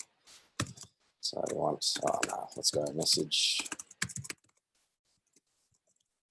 Hello. PHP. Okay, that looks valid. Let's go with that. Oh, I haven't closed the array. There we go. All right, so that's the callable done. And then all we need to do is run the app. Done.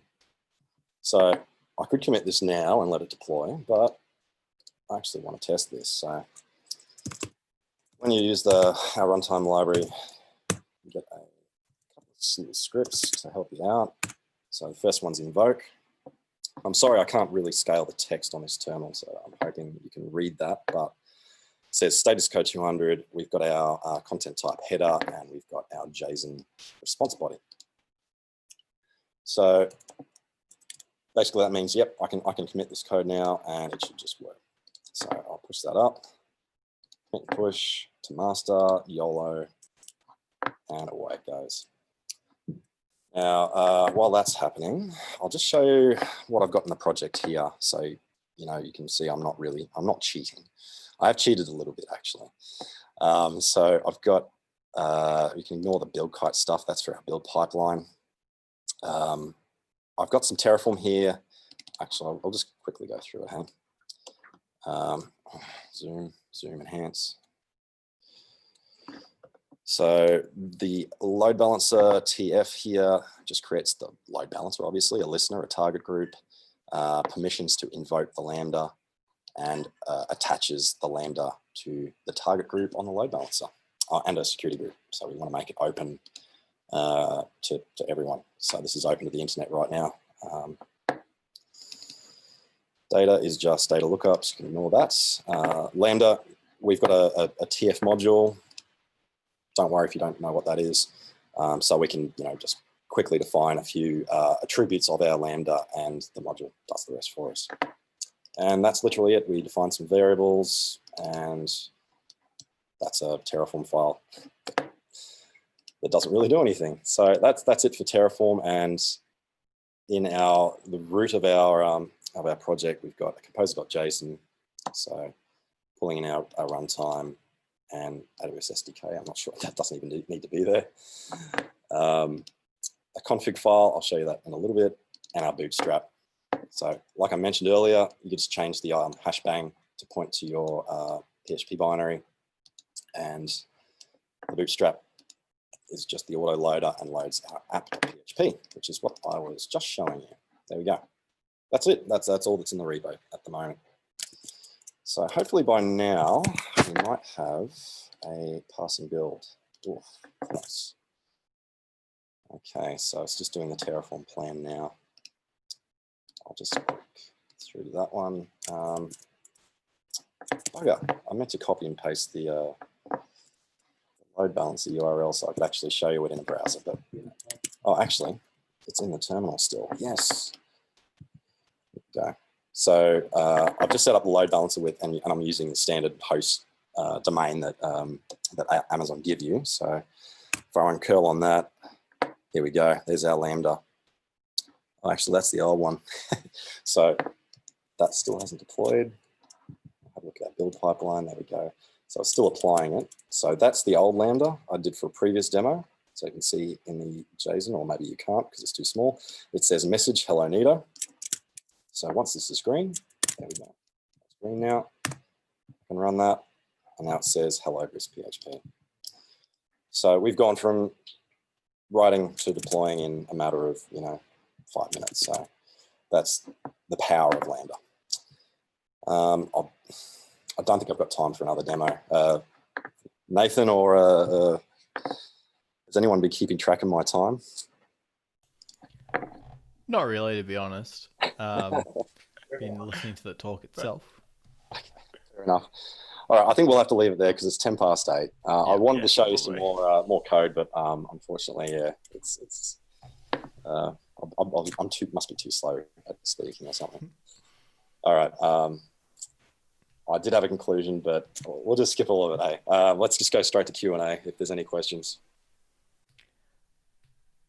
My only question for me, myself, personally, was sort of about how you go about deploying with Terraform in the end. That may be starting to get out of the scope of questions because I actually just want to dive into your custom built module because we've had the same struggle of trying to deploy Lambda and wanting to put it into Terraform and it never working. So maybe that's a private conversation where we can screen share on the actual module. But if you just wanted to maybe explain a bit about the mechanics behind the scenes of how that actually works. All right.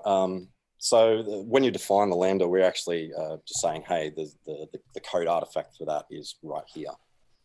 So when we run Terraform apply, it's actually taking a zip file off the disk and uploading it straight to Terraform. To AWS. Yeah. That is not a good pattern. We're only doing that for, like I said, non-customer facing stuff where we don't need to version it. So I definitely would not recommend doing it that way. At the moment, though, not my team, but another team is actually working on a pattern for that. So, for having a separate deployment process to your Terraform process. So, again, a topic for another talk, maybe. I'm interested in hearing that. Anyone else? The only other question we had come through was someone asking on YouTube whether you are related to Sam Plunkett, the winemaker. Yes, actually I am. Oh, there you go. Well, StarCraft Master, I hope you enjoyed me asking that question. You got the answer. There's another question come through on Zoom. Seems like Lambda environment is quite specific, so converting existing PHP code for cron jobs wouldn't be a simple conversion by the looks of it. Not as hard as you'd think. No, cron jobs are actually far easier than taking a traditional web app and getting that working in Lambda. Yeah. No, it's as long as it can run within that 15-minute time, it's fine. Yeah, it's actually quite easier than getting an application running. Yeah. I guess there'd be a consideration of if that cron job is accessing the same databases, wanting to make sure things like schema migrations and stuff, your Lambda cron jobs are deployed in parallel with the other stuff, so there's no sort of different versions running with different schemas. So then a follow-up question on that one is, does that mean that front-facing APIs that you care about the response time, does that mean it's not feasible to run those in Lambda then? If you're using, yeah, see, that's a tough one because it's a problem we haven't had to solve yet. If you were just using like RDS MySQL or Aurora and you're just using PDO to connect to your data store, it would be just as, yeah, it would be super fast. In our experience though, if you're using the AWS SDK to hit DynamoDB, for example, that does tend to blow out the duration a bit. I haven't looked into other clients available to use in PHP land, but I'm sure there are some out there, so you don't have to use the AWS SDK. So yeah, when used correctly, it is super fast. And yes, I had no qualms whatsoever using it as an API endpoint. I guess, what was the cold start penalties that you sort of saw? Generally about 100 milliseconds. Okay. So not terrible. If you had something that's reasonably consistently trafficked as well, then you shouldn't really see it go cold to begin with. That's right, yeah. Yeah. I mean, it was particularly, like, it was really quite cheap for some of the costs you were seeing there for sure. Is that Laurie? Long-time listener, first-time caller. How often do you release new PHP Lambdas? Has there been a strong uptake from the team as a whole? I think I might know this, Laurie.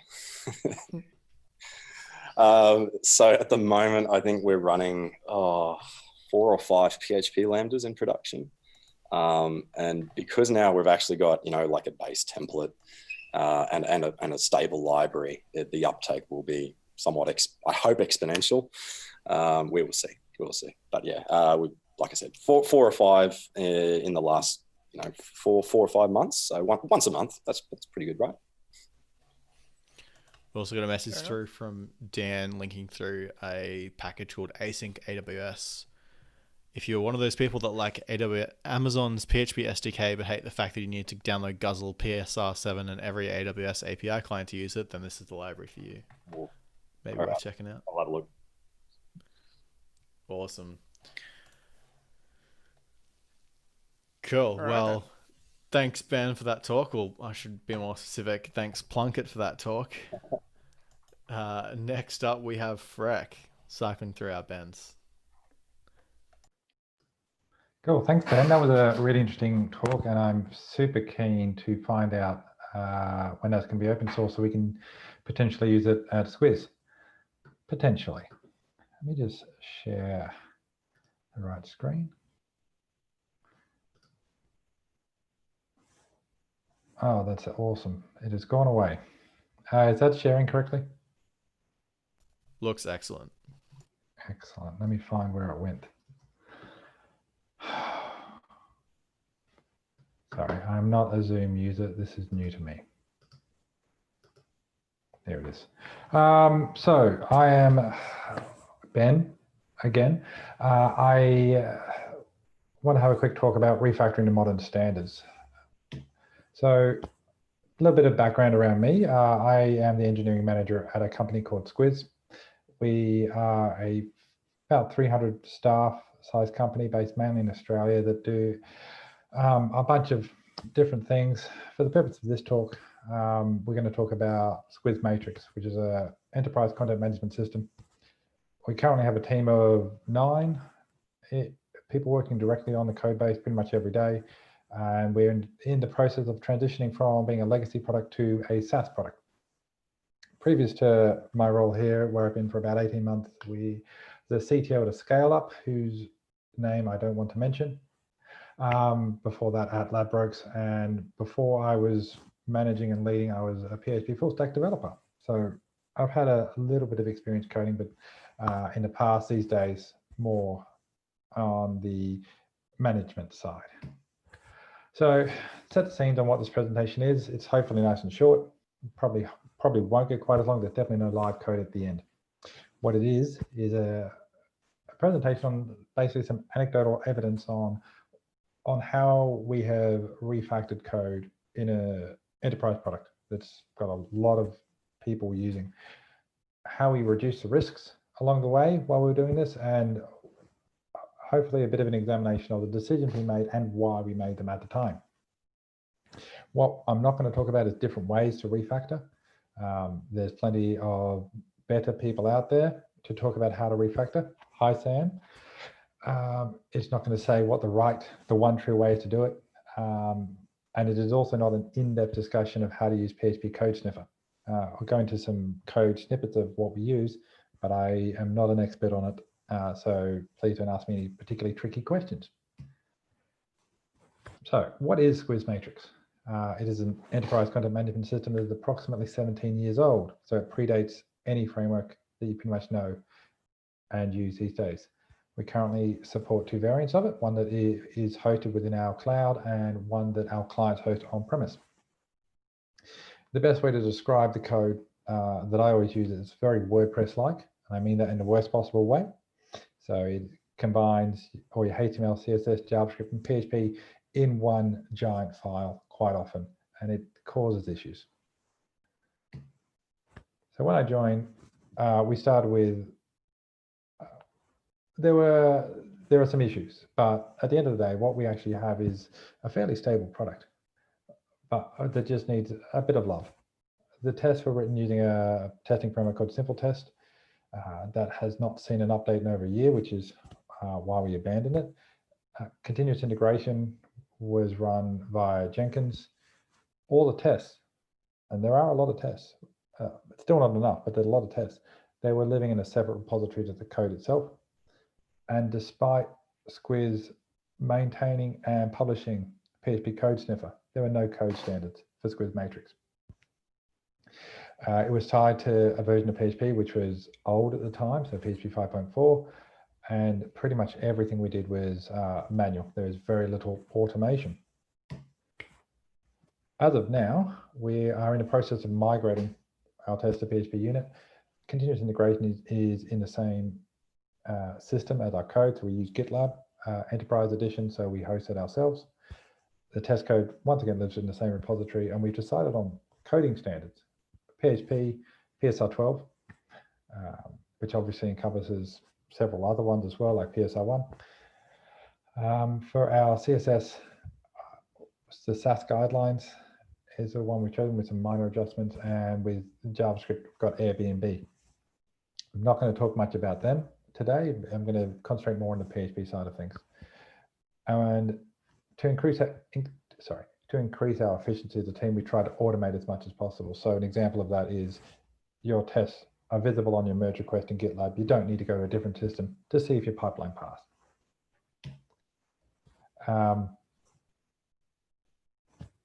Part of the refactoring was actually moving to a testing framework that is supported and gets new releases, so that is obviously PHP unit.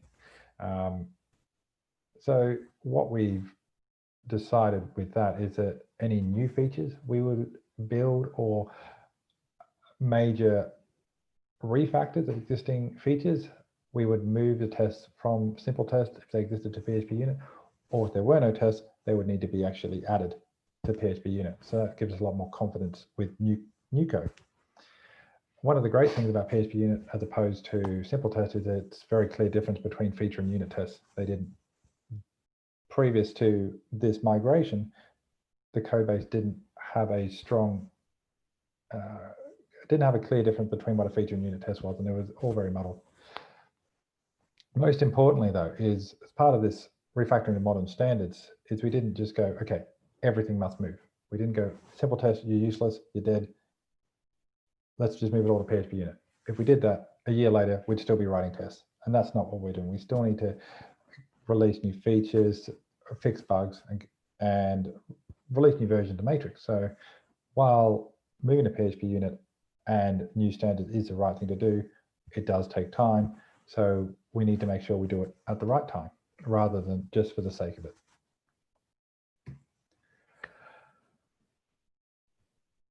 So we moved to GitLab, everything to GitLab, including tests, continuous deployment.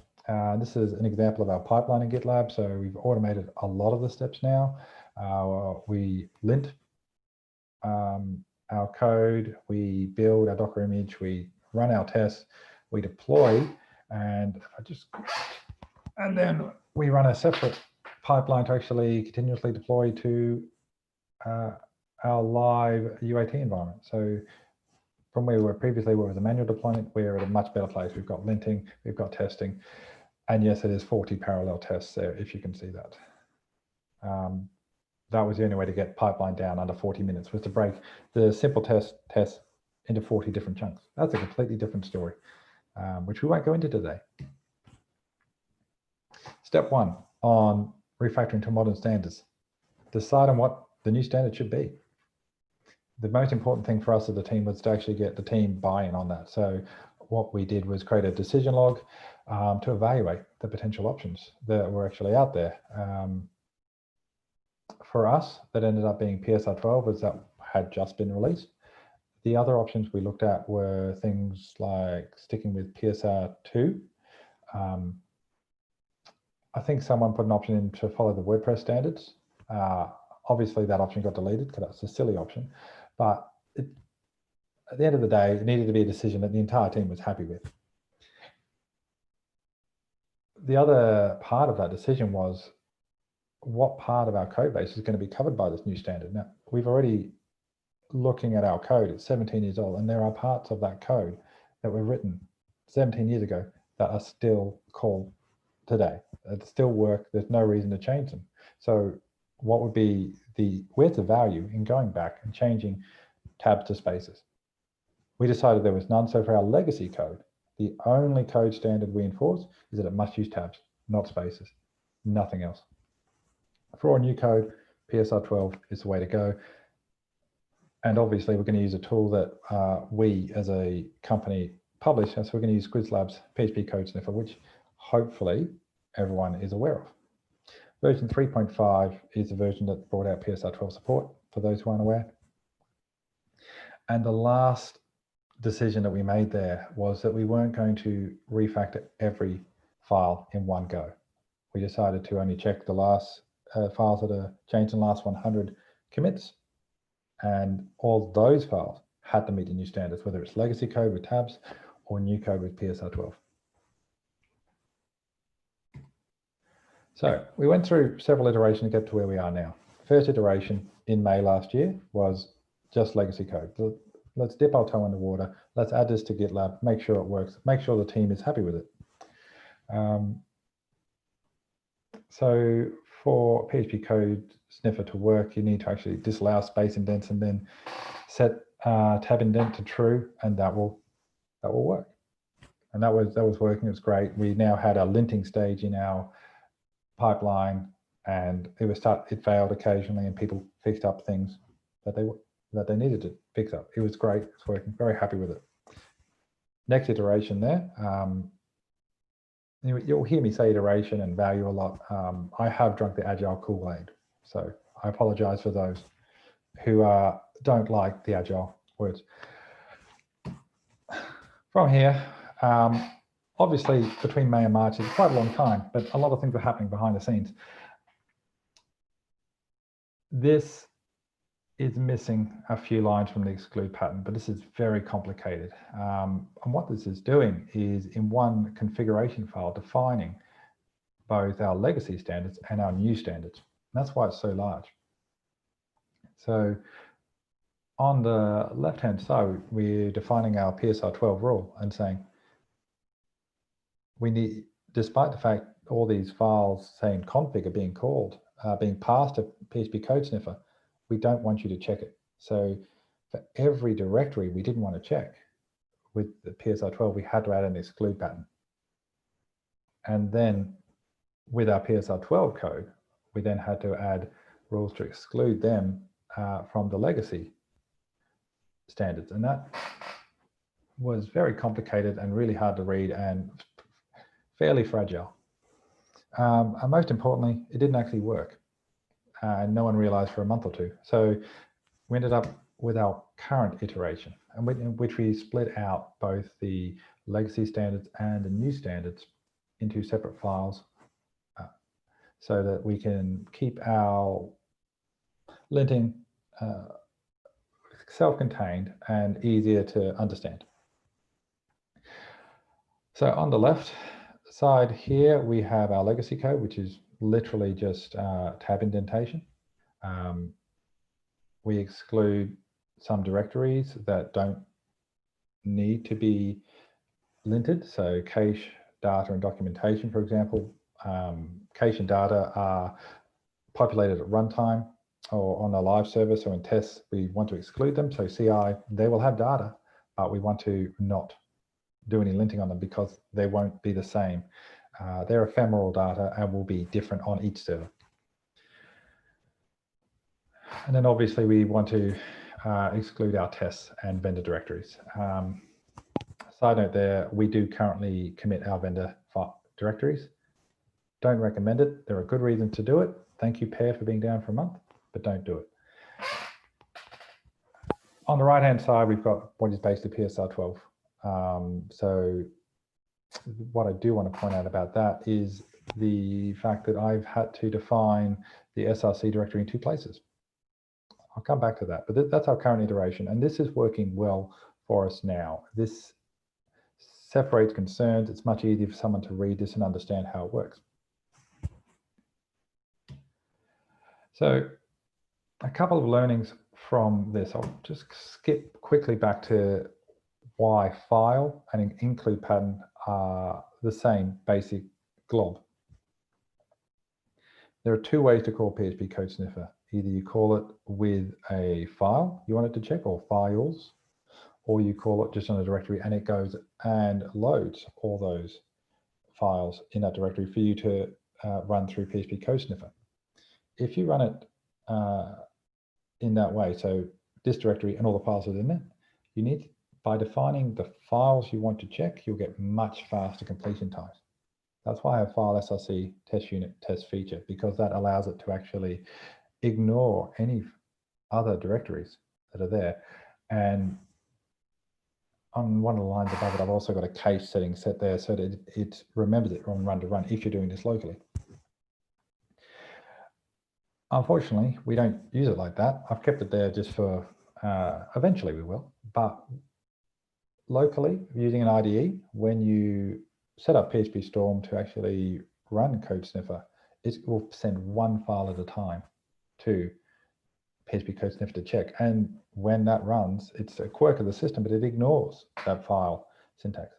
So that's why for the rule PSR12, which we do want to check, we then need to add the include pattern so that it will say, yes, this is the file I should check. So if I happen to have a file open that's legacy and it is running the PSR12 configuration, it will ignore it and I won't get all the red squiggly errors to say, hey, where are your tabs? It's that was a fun learning. So what I learned, because I did most of this work here, the team did a lot as well, but I sort of say me, but it was definitely a team effort. Is if possible, in CI, GitLab uses Docker images. I don't know what other systems use, but they should use Docker because it's the best thing ever after TypeScript, Tom. But Cytopia PHP-CS is a Docker image I would highly recommend using. We had to build our own, unfortunately, because we are limiting ourselves to the last 100 commits, and that image doesn't come with Git. But by limiting the last 100 commits, we get a lot more value out of it as a team.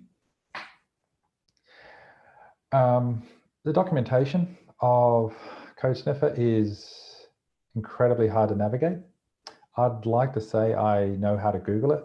What I actually did was ask Greg, who wrote most of the code when it first came out, how it worked. And he did a code review for me, which is fantastic.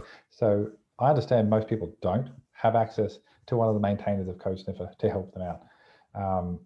But he is very aware of the documentation being lacking in that sense. At some point soon, hopefully, as a company, we will improve that immensely. When you're actually implementing a new standard, PHP Code Sniffer comes with a very handy tool, PHP CBF, and that will automatically reformat your files to meet the coding standards that you've defined in your configuration. There's a few things it can't do, but where it can, just run it. It will save time, and there's no reason to not use it. If you're going to lint to PHP Code Sniffer, you should reformat to the standards that you've defined it to use. The biggest learning though was after actually running it, test, come back a little bit later and actually test that it does what you think it does. We were running for several weeks or months, I forget how long, without any linting actually happening. And that was a bit of a mistake on our behalf, but we've learned from it. And now there are enough linting errors come up in CI that we know it does still work. And so far, no complaints from people on having to fix it. So that is fantastic. Cool. And that's a very, very high level overview of how we are refactoring our code to modern standards. Any questions for me? Thank you. We had one question come through on YouTube from James that Tyson has jumped in and partially answered as well, but I'll sort of pass it on to you as well. Yep. The question was, you mentioned you had a lot of tests, but not enough in simple test. Do you have any idea what the code coverage was from simple test? Tyson would actually know that better, but we don't have any code coverage yet. It is tech debt that we're happy to live with. Fair enough. Well, I wouldn't say happy to live with. It's tech debt that we've accepted. That you must live with. Yes, basically. It's on my list of things to do, but it hasn't reached the top yet. Yeah, that's fine. Tyson's comment was that the test coverage was reasonable overall, but lacked in two main areas: an over-reliance on integration and feature testing, and poor branching and coverage. Both were mostly the result of poor mock support, although the tight coupling between the backend and front end was certainly a factor as well. Yeah. That was just on YouTube comments. Yeah, no, Tyson's spot on there. So it's one of the limitations of Matrix is it wasn't decoupled enough that you could actually run unit tests on a lot of the backend features. You had to actually see what it put out in the front end. And that's not a problem with the testing frameworks. That's more a problem with what were good standards 15 years ago when a lot of this code was written. And the code is actually really well written for 15-year-old code. The fact it's still out there and working, and for the size of the code base, relatively few bugs is quite amazing. Yeah, absolutely. To still have a actively maintained project that old, still kicking along is certainly a feat, that's for sure. Yeah, it helps when you have people, good people, to keep it in a good shape. So absolutely. Thank you, Tyson. Yeah, absolutely. Do you have any plans to start migrating like your legacy code, or are you just doing that as you touch it? You're not gonna just like chip off a little bit here and there to try and get it along faster, or? No, we're going to move it as we touch it. It's easier to do that as a team norm. We have only 9 people on the team, which might sound like a lot, but it's really not for the number of things that we absolutely must do. We're in the middle of a transition to convert it from an on-premise solution to a SaaS product. As part of that, we are touching a lot of different parts of the product. So while we are adding some tests in those areas, what we're spending more time right now is decoupling the front and back end so that we can put a lot more of our tests into unit tests that run quicker and cover more. So I'd expect if we were to talk again in 12 months, there would be a lot more tests in PHP unit than are there now, and I'd be able to give an exact code coverage number as well. Yeah, awesome. Do you have any measurement right now of like the number of stuff that's legacy versus new, like the stuff that has been touched versus hasn't been touched? It's going to be, off the top of my head, probably 70 to 80% has not been touched. Yeah, seems about fair for a project that old. Awesome. Well, thank you very much. Got some positive feedback coming back in the chat as well, on both platforms too. Thanks, Ben Freke, for that. Really appreciate it. All right, thank you all. Next up, we have Ben Dechrai talking about PHP, security, authentication, all these good things. I got to ask, is that a virtual background? Yes. It's so convincing though. It's actually a photo of my actual background, but without all the mess. If I lift this up now, you'll see my breadboard that I had my lunch on, all the junk up there. Also, it's really weird because like this part here is green screen and this isn't, and for you it's hard to tell what's what. Yeah. It's like I'm pulling a transparent screen in front. But probably one of my better purchases because now I don't need to worry about tidying my room every single time I'm on a meeting, which, as you can imagine, happens quite a lot at the moment. Absolutely, for sure. Yes. All right, shall I jump in? Absolutely, go for it. Sweet. All right, well, thanks everyone for being here. Interesting, or maybe not interesting story. My first flight after all the borders closed was actually to Brisbane back in March. So I still feel like I'm missing out, but hopefully at some point in the future. I don't know what you lot in Queensland are doing with your borders. I know that you're a lot stronger on them than Victoria definitely is at the moment. But hopefully when it's safe to travel, I'll come up and I'll say hi again in person. But for now, at a distance, we'll have to do. So for those of you who haven't met me before, my name is Ben Dechrai. I am actually a PHP developer back from 1999 was the first time I wrote PHP scripts. And I love PHP as a back-end software language. I do a lot of front end as well nowadays, but that's my background. And about 1.5 years to 2 years ago, I started working as a developer advocate for Auth 0, which mainly happened because I enjoyed speaking at conferences already, and they persuaded me to go for an interview. But my background is also heavily in security and privacy, so I like that product because it made my life easier before I joined them.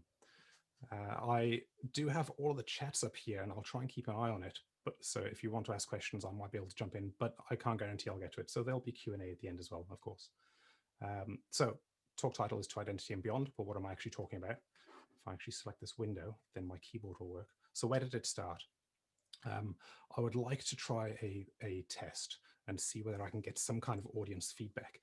If you're on YouTube, just do it like a +1 or something. If you're on Zoom, do the same in the chat or put your hand up kind of thing. Who recognizes this? Usually I can see people's faces and there are really sad, depressing smiles.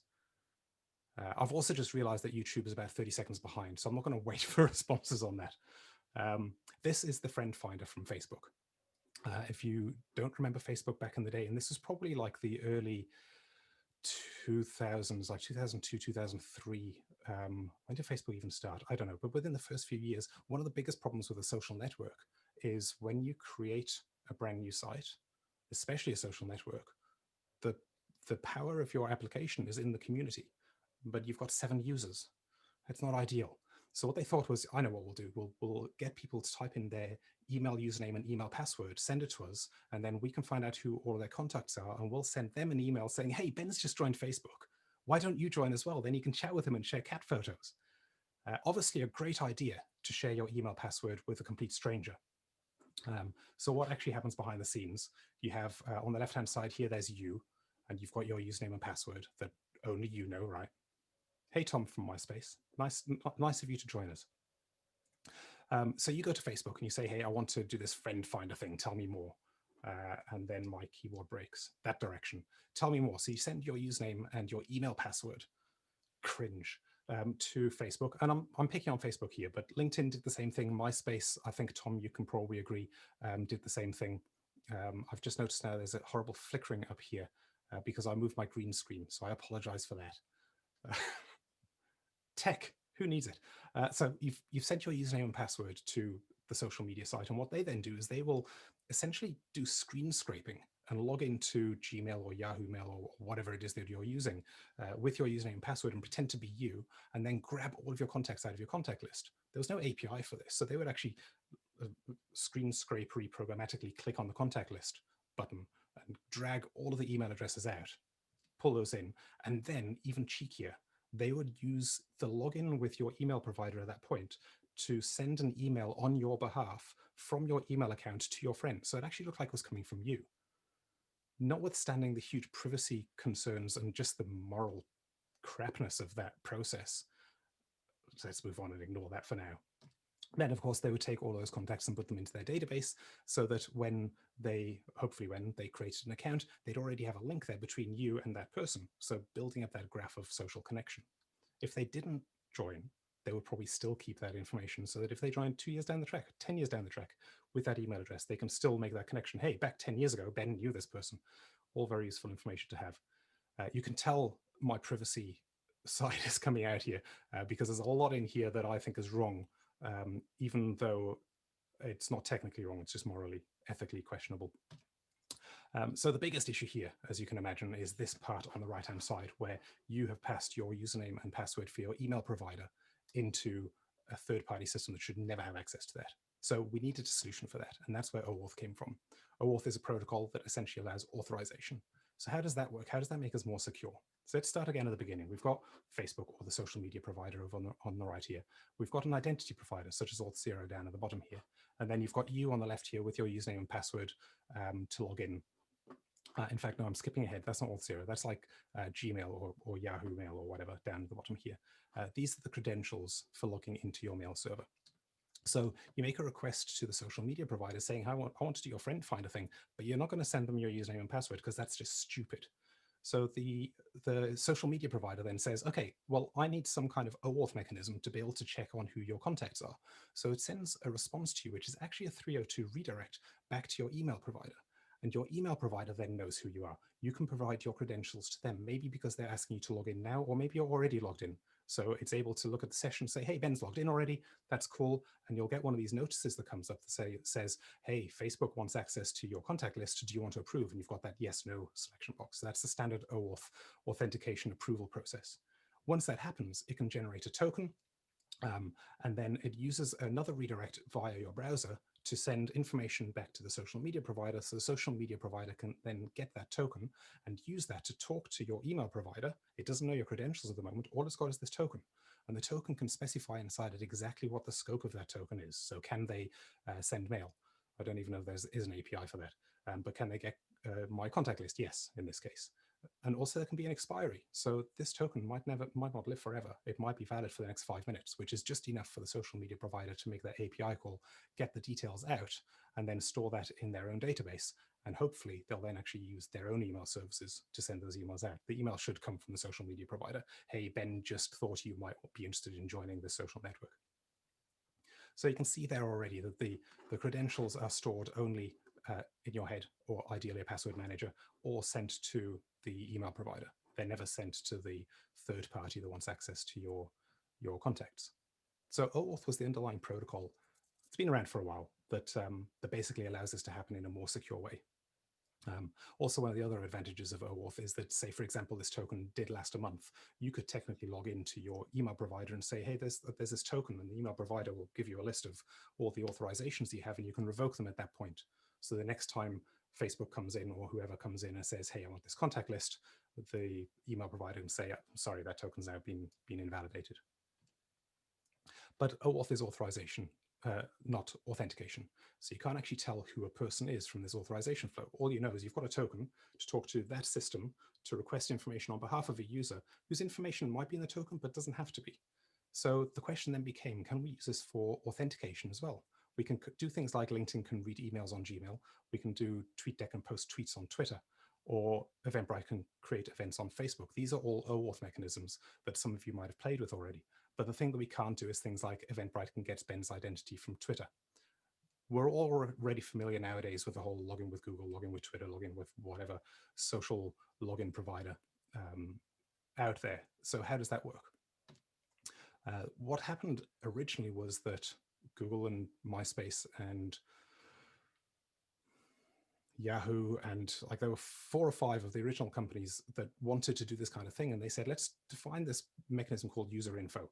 It's basically like OAuth. And what we're doing is we're authorizing an endpoint, authorizing a system to call a user info endpoint. So instead of saying, give me contact lists, it's give me user info. So it's kind of a layer on top of OAuth. And that's exactly what OpenID Connect is, which we'll come to in a second. But user info was the predecessor to OpenID Connect. And in the same way as in the previous example, we had this mechanism where you could make a request passing in the bearer token for contacts, and there was a standard response like a DAV card, or I don't know what the official name is, card file, which is basically like a contact. There's a format for that. They multiply and separately, unfortunately, created this user info endpoint mechanism. So you could go to Gmail server and say, I want the user info for the current person who's logged in, and here's my token for that, the OAuth token for that. But the problem is that the response was different depending on who you called, because Gmail implemented their own, Yahoo implemented their own, Facebook implemented their own. So the format that came back, every time you wanted to add a new social media provider in, you had to write your own extra handler for that particular format that came back. And also this part here where it says get user info, that changed for every provider. Some it was /user info, some it was /something else, maybe it didn't even have user info in there. So there was no standardization, but it became a really convenient and fairly stable mechanism for doing login. It just wasn't easy to scale for you as developers, and me at the time as a developer. I mean, I still am a developer. It was harder for developers to scale across multiple social media providers.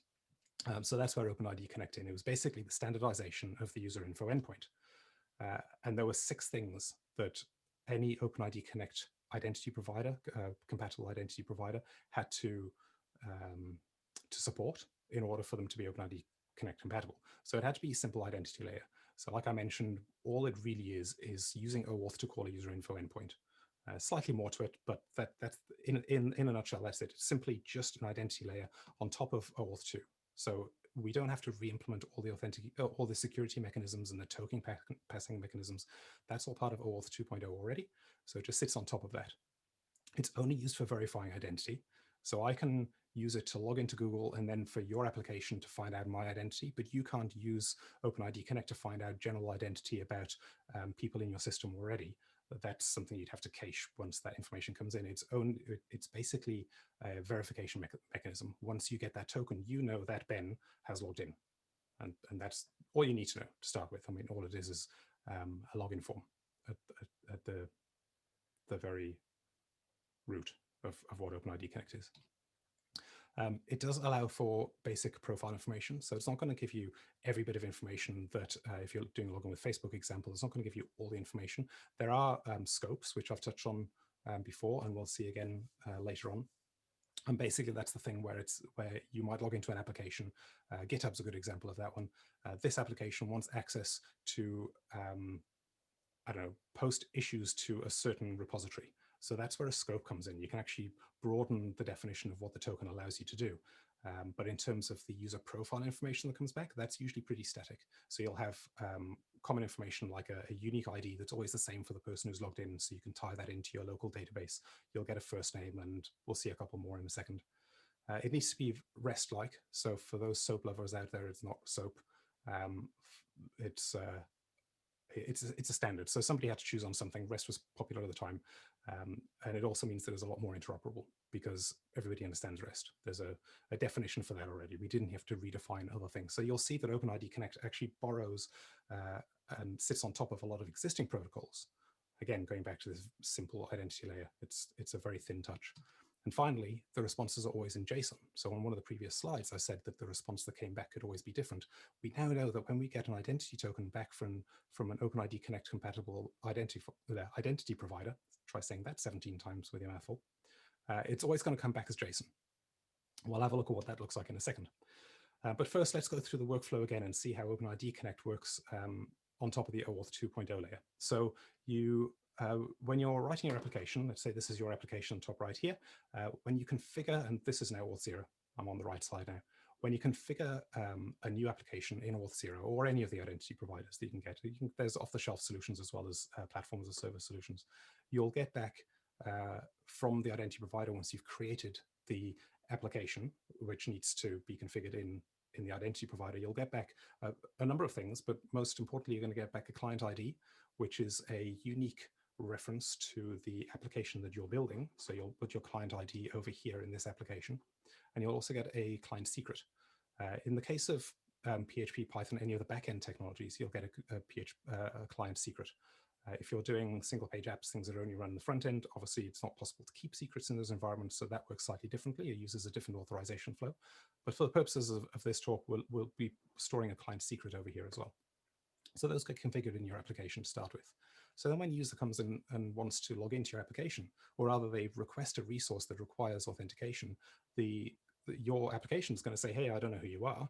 I need you to log in. So then it uses that OAuth 2 flow of redirection for the purposes of getting tokens between systems securely. And this time it includes the client ID, so the identifier for the current system you're trying to log into. It'll then do a redirect back to your specific login URL. So with an off-the-shelf solution, you'll probably just have a single, what Auth0 call a tenant. You'll have a single application, and that's just logging in for one database of users. Whereas with something like Auth0, you'll have yourname.auth0.com as your login URL. So it gets redirected there. Auth0 will then take the login URL and the client ID and work out what system you're trying to log into. So it knows what login form to render, so it'll return that login form back to the user. And then when the user provides their credentials back to Auth0, it knows which database to look it up against and all those things. So assuming that the login at this point has happened fine, it'll then generate an auth code, and it'll send that auth code as a redirect back to your browser, which your browser will then send back to your application, or your user's browser will send to your application. So we're at a point now where the login flow is completed. I've just submitted, or the user has submitted the login page, and they're now being redirected back to the application they're trying to log into. The application has been given this auth code. So now the application can take the auth code and the client secret, and it can send them back to Auth0 and exchange them for a token. So Auth0 then says, hey, I know this auth code. I just issued that to Ben.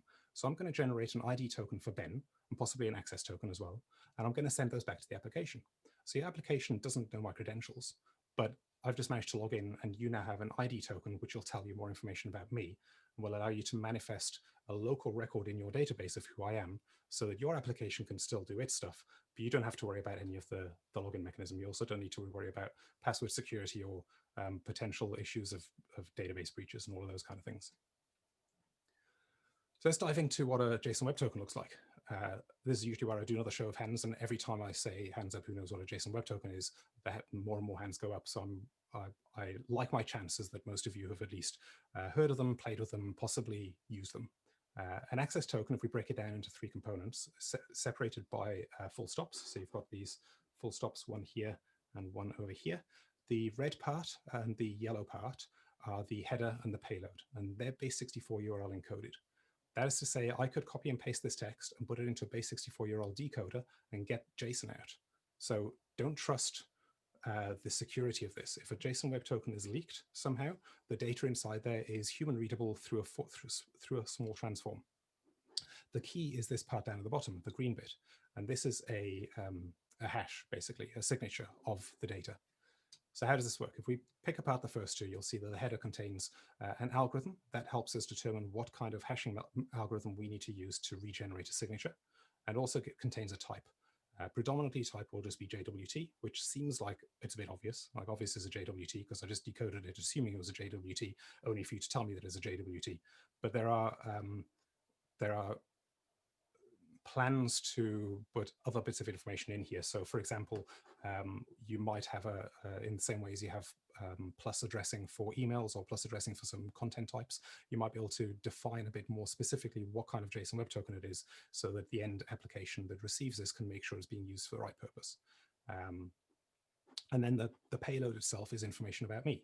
So I mentioned there's this unique code. Every time I log in to your application using your identity provider that's configured, you're always going to get the same, oops, wrong button again, the same subject value back. So you can use this here, which won't necessarily always be so easy to read, but you can use that as a unique identifier for me. So in your database, whether you're using MongoDB or MySQL or whatever, you can create a user account in your database, and all you need to do is store this subject.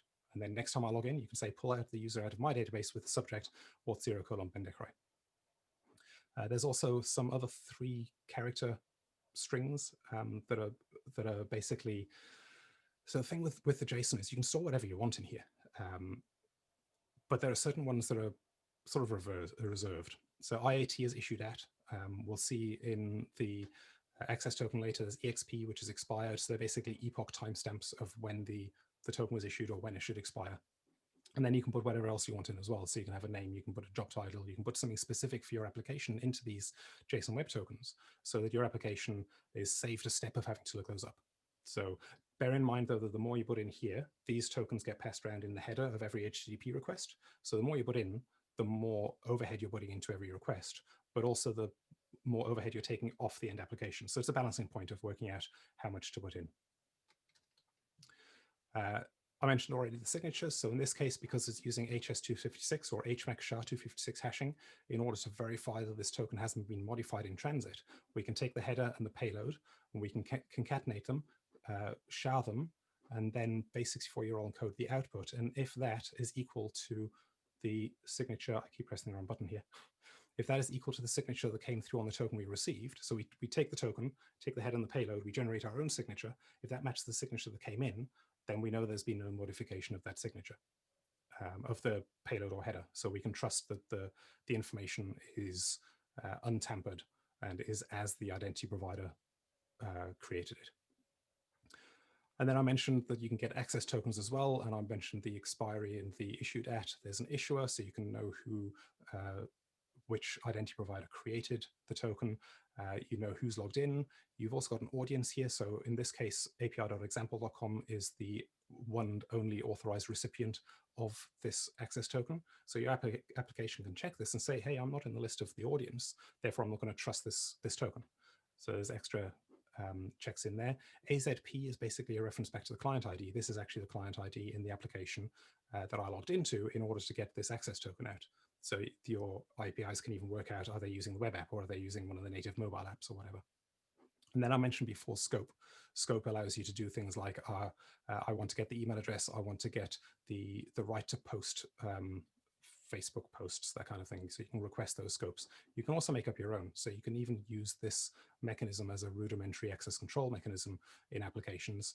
Obviously, the more scopes you have, the bigger this JSON Web Token is going to grow. So you'll probably want at some point as your application scales. This is useful for proof of concepts, MVPs, even applications for the first year or two, until you get to that point where you think, you know what, these tokens are getting a bit too big. I'm going to roll my own ACL in my application. We're going to shift the responsibility to something other than the identity provider. And that'll make sense at some point in the future. All right, so that's basically how OpenID Connect OAuth came about and the reasons for it, how JSON Web Tokens go. The title does include a beyond, and I like to show a diagram which is based on a real life project that I worked on some years ago, where we were trying to get a whole lot of systems to talk to each other without having to worry about credential passing between them. We were having issues with sessions not being maintained and all sorts. So we moved everything to an identity provider based model where all the machines internally also use machine-to-machine JSON Web Tokens for authentication. We ended up with something like this. Now, it looks a little bit messy to start with, but the key things here are these orange lines. So we've got the web application that we wrote, and we've got the native mobile app. And the orange lines here, and these credential icons here, the only place that the credentials ever got sent was the identity provider in the middle there. And that identity provider then provided the access tokens and the ID tokens, which could be passed pretty much anywhere between any of the systems internally. Even the native mobile app would store the ID token or the access token locally, and it would then be able to send that straight through to the API. So the API would then know who was logged in, whether or not the token had expired. At no point do any of these systems on the edge here need to go back to the identity provider and say, hey, is this token valid? Like you would have had to with the old opaque access token. So if you've ever seen an access token that looks like a 30, 40-ish character random string that's just gobbledygook, it's not base64URL decodable or anything, that's what's referred to as an opaque token. There's nothing to it really. There's nothing in there other than the fact that an identity provider or an API can verify against some list whether or not it's valid. So with an opaque token, you would have to go back to the identity provider and say, hey, is this token still valid? With a JSON Web Token, everything is self-contained. So every application that uses it can verify whether or not the token is still valid, has it expired, is it intended for that API, all of those things. So I think I'm about 25 minutes in, is that right? I might have time for a very quick demo. I'm going to assume yes, unless somebody shouts me down. So let's just... Yeah, go for it. Cool. So I did check beforehand how much time I had. I don't have enough time to actually go through the whole process, but I have the code working, and I just want to show you what I did to get that working for getting Auth0 implemented in PHP. So if I jump over here, I've got an application already set up. So this is where you configure the client ID and stuff. So I created this application and it automatically gave me a client ID and a client secret. And the only thing that I changed on here was to set the allowed callback URL, logout URL, and web origin to my local development environment on port 8080. This is a security mechanism to make sure that people can't use this login tenant to log into or to have the tokens or authorization codes passed on to systems that I don't trust or I haven't written. So we can only talk, Auth0 can only talk to the application that I'm currently running on port 8080. And similarly, the application on port 8080 is the only one that Auth0 will talk to if it receives, no, that's rubbish. I was going to say if it receives a request, but the application is actually talking server to server, so it's not via that port, so ignore that. That's actually using this client secret that I mentioned. So when the application, let's just jump into the demo and I'll show you what happens. So at the moment I'm logged out, and when I click on login, it takes me to the login page, which if I type in my credentials, we'll see that the login page returns us back to here. And then in the top here, I don't know whether you can see that. It's a little small. I can't make that part of my screen bigger. But it's basically localhost port 8080 code equals, and then there's this code. This is the authorization code that I mentioned. So what's happened in the backend now is the PHP app has taken this code and it's taken, let's jump into the actual code.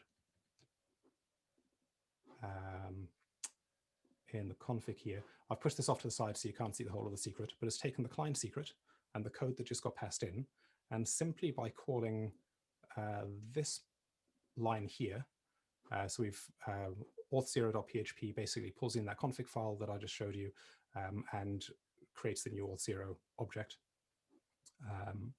And the only thing I've installed is auth0.php.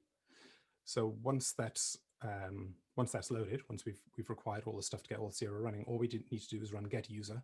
And what that'll do is it'll either pull the user out of the current session, or if there's an auth code in the URL here, it'll use that and the secret to go off to auth0 and say, hey, I've just got this auth code, give me a user. So that then gets stored in the session. So if I remove all of that now and just refresh this page, it's still all in the session. It saves all of that in there. And you can see here, this is more like the kind of subject you'll get. So the way Auth0 does it, identity providers are all different, is it always prefixes it with the service that was used to log in. Because I logged in with an email, it's Auth0. If I did log in with Google, it would say Google. And then it's got the unique identifier there of the user in the system. So next time I log in, exactly this string will come out. So I can store that in my application now. It's got a picture, which I've rendered up here. And then finally, the logout button takes us to the home page. The actual code that I wrote, though, so we had the config, which that would probably go into environment variables if you're doing automated deployments, that kind of thing. The auth0 itself basically just instantiates the auth0 object here. And then in index.php, we basically call get user. From that, we can also do things like put out the user info stuff. It's basically an array of information. Login is the most complicated script in the world. It just calls login. And logout, there's two things we need to do. One that we have to do, and that's log the user out of the local app. And that basically terminates the session, which I think I can do just by looking in here. So basically it deletes all the persistent data in the application, gets rid of the access token, the user ID token, the refresh token. So the application has now forgotten everything about our user. Come back into logout. The other thing that we need to do is your user still logged into the auth0 domain. So in my case, Ben Dechrai-test.auth0.com, I'm still logged in. So if I commented this out and I hit logout, then next time I log in, it'll redirect off to auth0, but it'll redirect back straight away because I'm already logged into auth0.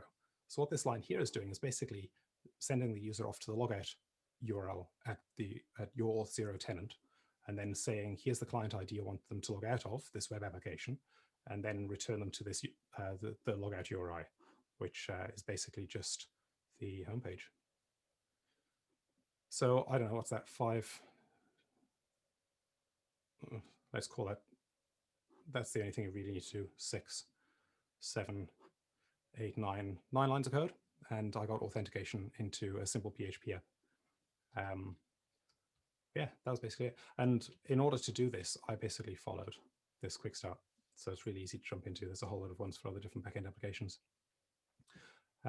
It's not meant to be a sales pitch for Auth0. It's just meant to show how easy OpenID Connect can be to implement. One of the things, like you'll see down here, there's a Laravel quick start as well. For those of you who use Laravel, you'll know there's a really quick to deploy user authentication mechanism that you can run just an artisan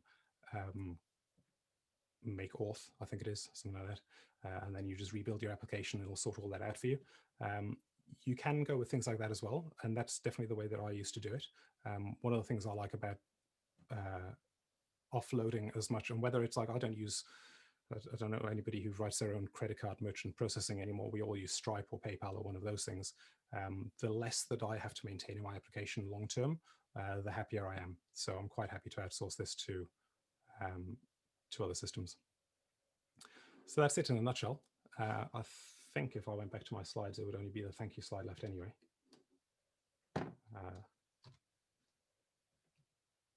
Yep. All right. Well, so thank you.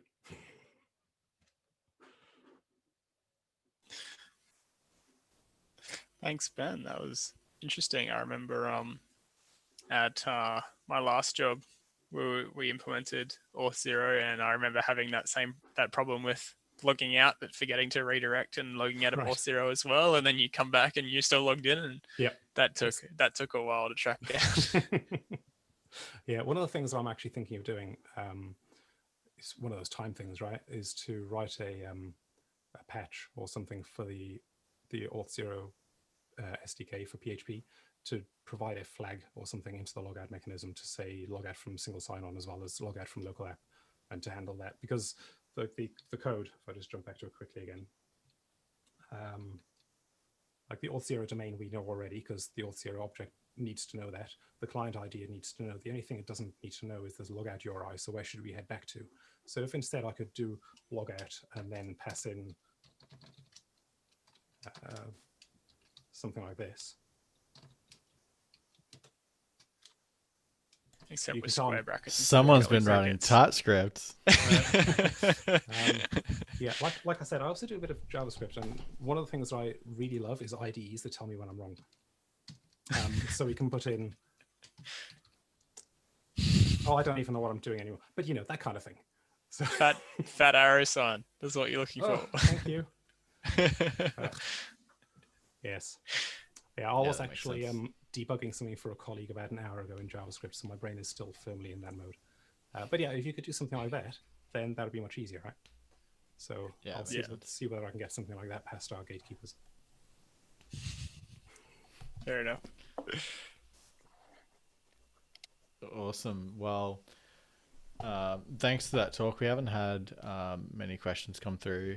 I do know we've had quite a lot of success using JWTs, a real core part of that, of what you were going through there.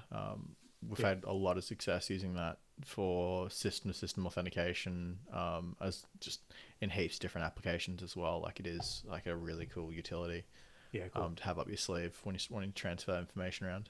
Definitely. If anybody wants to play with the code that I wrote, I mean, there's not much to it really.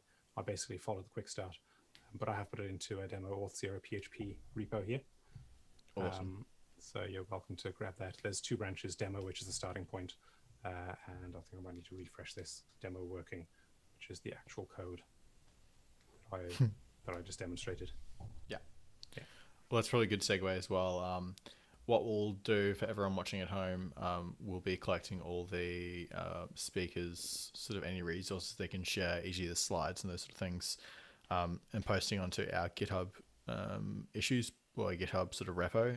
So it's BrisPHP is the GitHub account, and then it's like a slash, like there's a repo called Meetups, which is essentially we create issues for each of the talks and use that to track. We're going to see it happening here live. You're going to see it right here, guys. Go to issues. We also use this to track if people are interested in talks. We can see a couple people have requested talk on different things. This is just a way to sort of see, like, hey, I know how to talk about Tom and Nathan's borderline masochistic testing philosophy. Anyway, that's sort of where we track all those talks, what's going to be coming up next and those sort of things as well. So if you've got anyone's got any ideas on what they want to see next, that's your place to go and request that. Or if you've got a talk that you want to propose yourself, including if you are out of state and want to propose a talk as well, you're welcome to do so there. Big thanks to really everyone for pitching in tonight. There's a fair bit of work behind the scenes to get the first online one to go ahead, particularly broadcasting it live to YouTube as well. So real big shout out to all the sort of the Nito folks in particular who were struggling to put this together like this afternoon, I think, but gave it a real good sort of polished appearance in the end. Like, it's come across really, really well. And a big thanks as well to all the Bens and Nathan, but in particular all the Bens for their talks as well. It's really appreciated. It's awesome that we can get sort of 3 or 4 talks in the middle of a global pandemic as well. It's sort of really impressive. And congratulations as well to all the people who won their little pizza vouchers as well. If you order pizza in the next little while or order some dinner or something like that, tag us on LinkedIn, on Twitter, on those sort of things. Say hello. We hope to hear from you all soon. Big thanks again to our sponsors, Credit Sense Australia, Nito e-commerce, and Info Exchange. Anyone got anything else to add? Thanks for hosting, Tom. No worries. See you later, friends. Bye, everyone. Have a good night. See you later. Thanks heaps, Thanks for everybody. coming. Wonderful.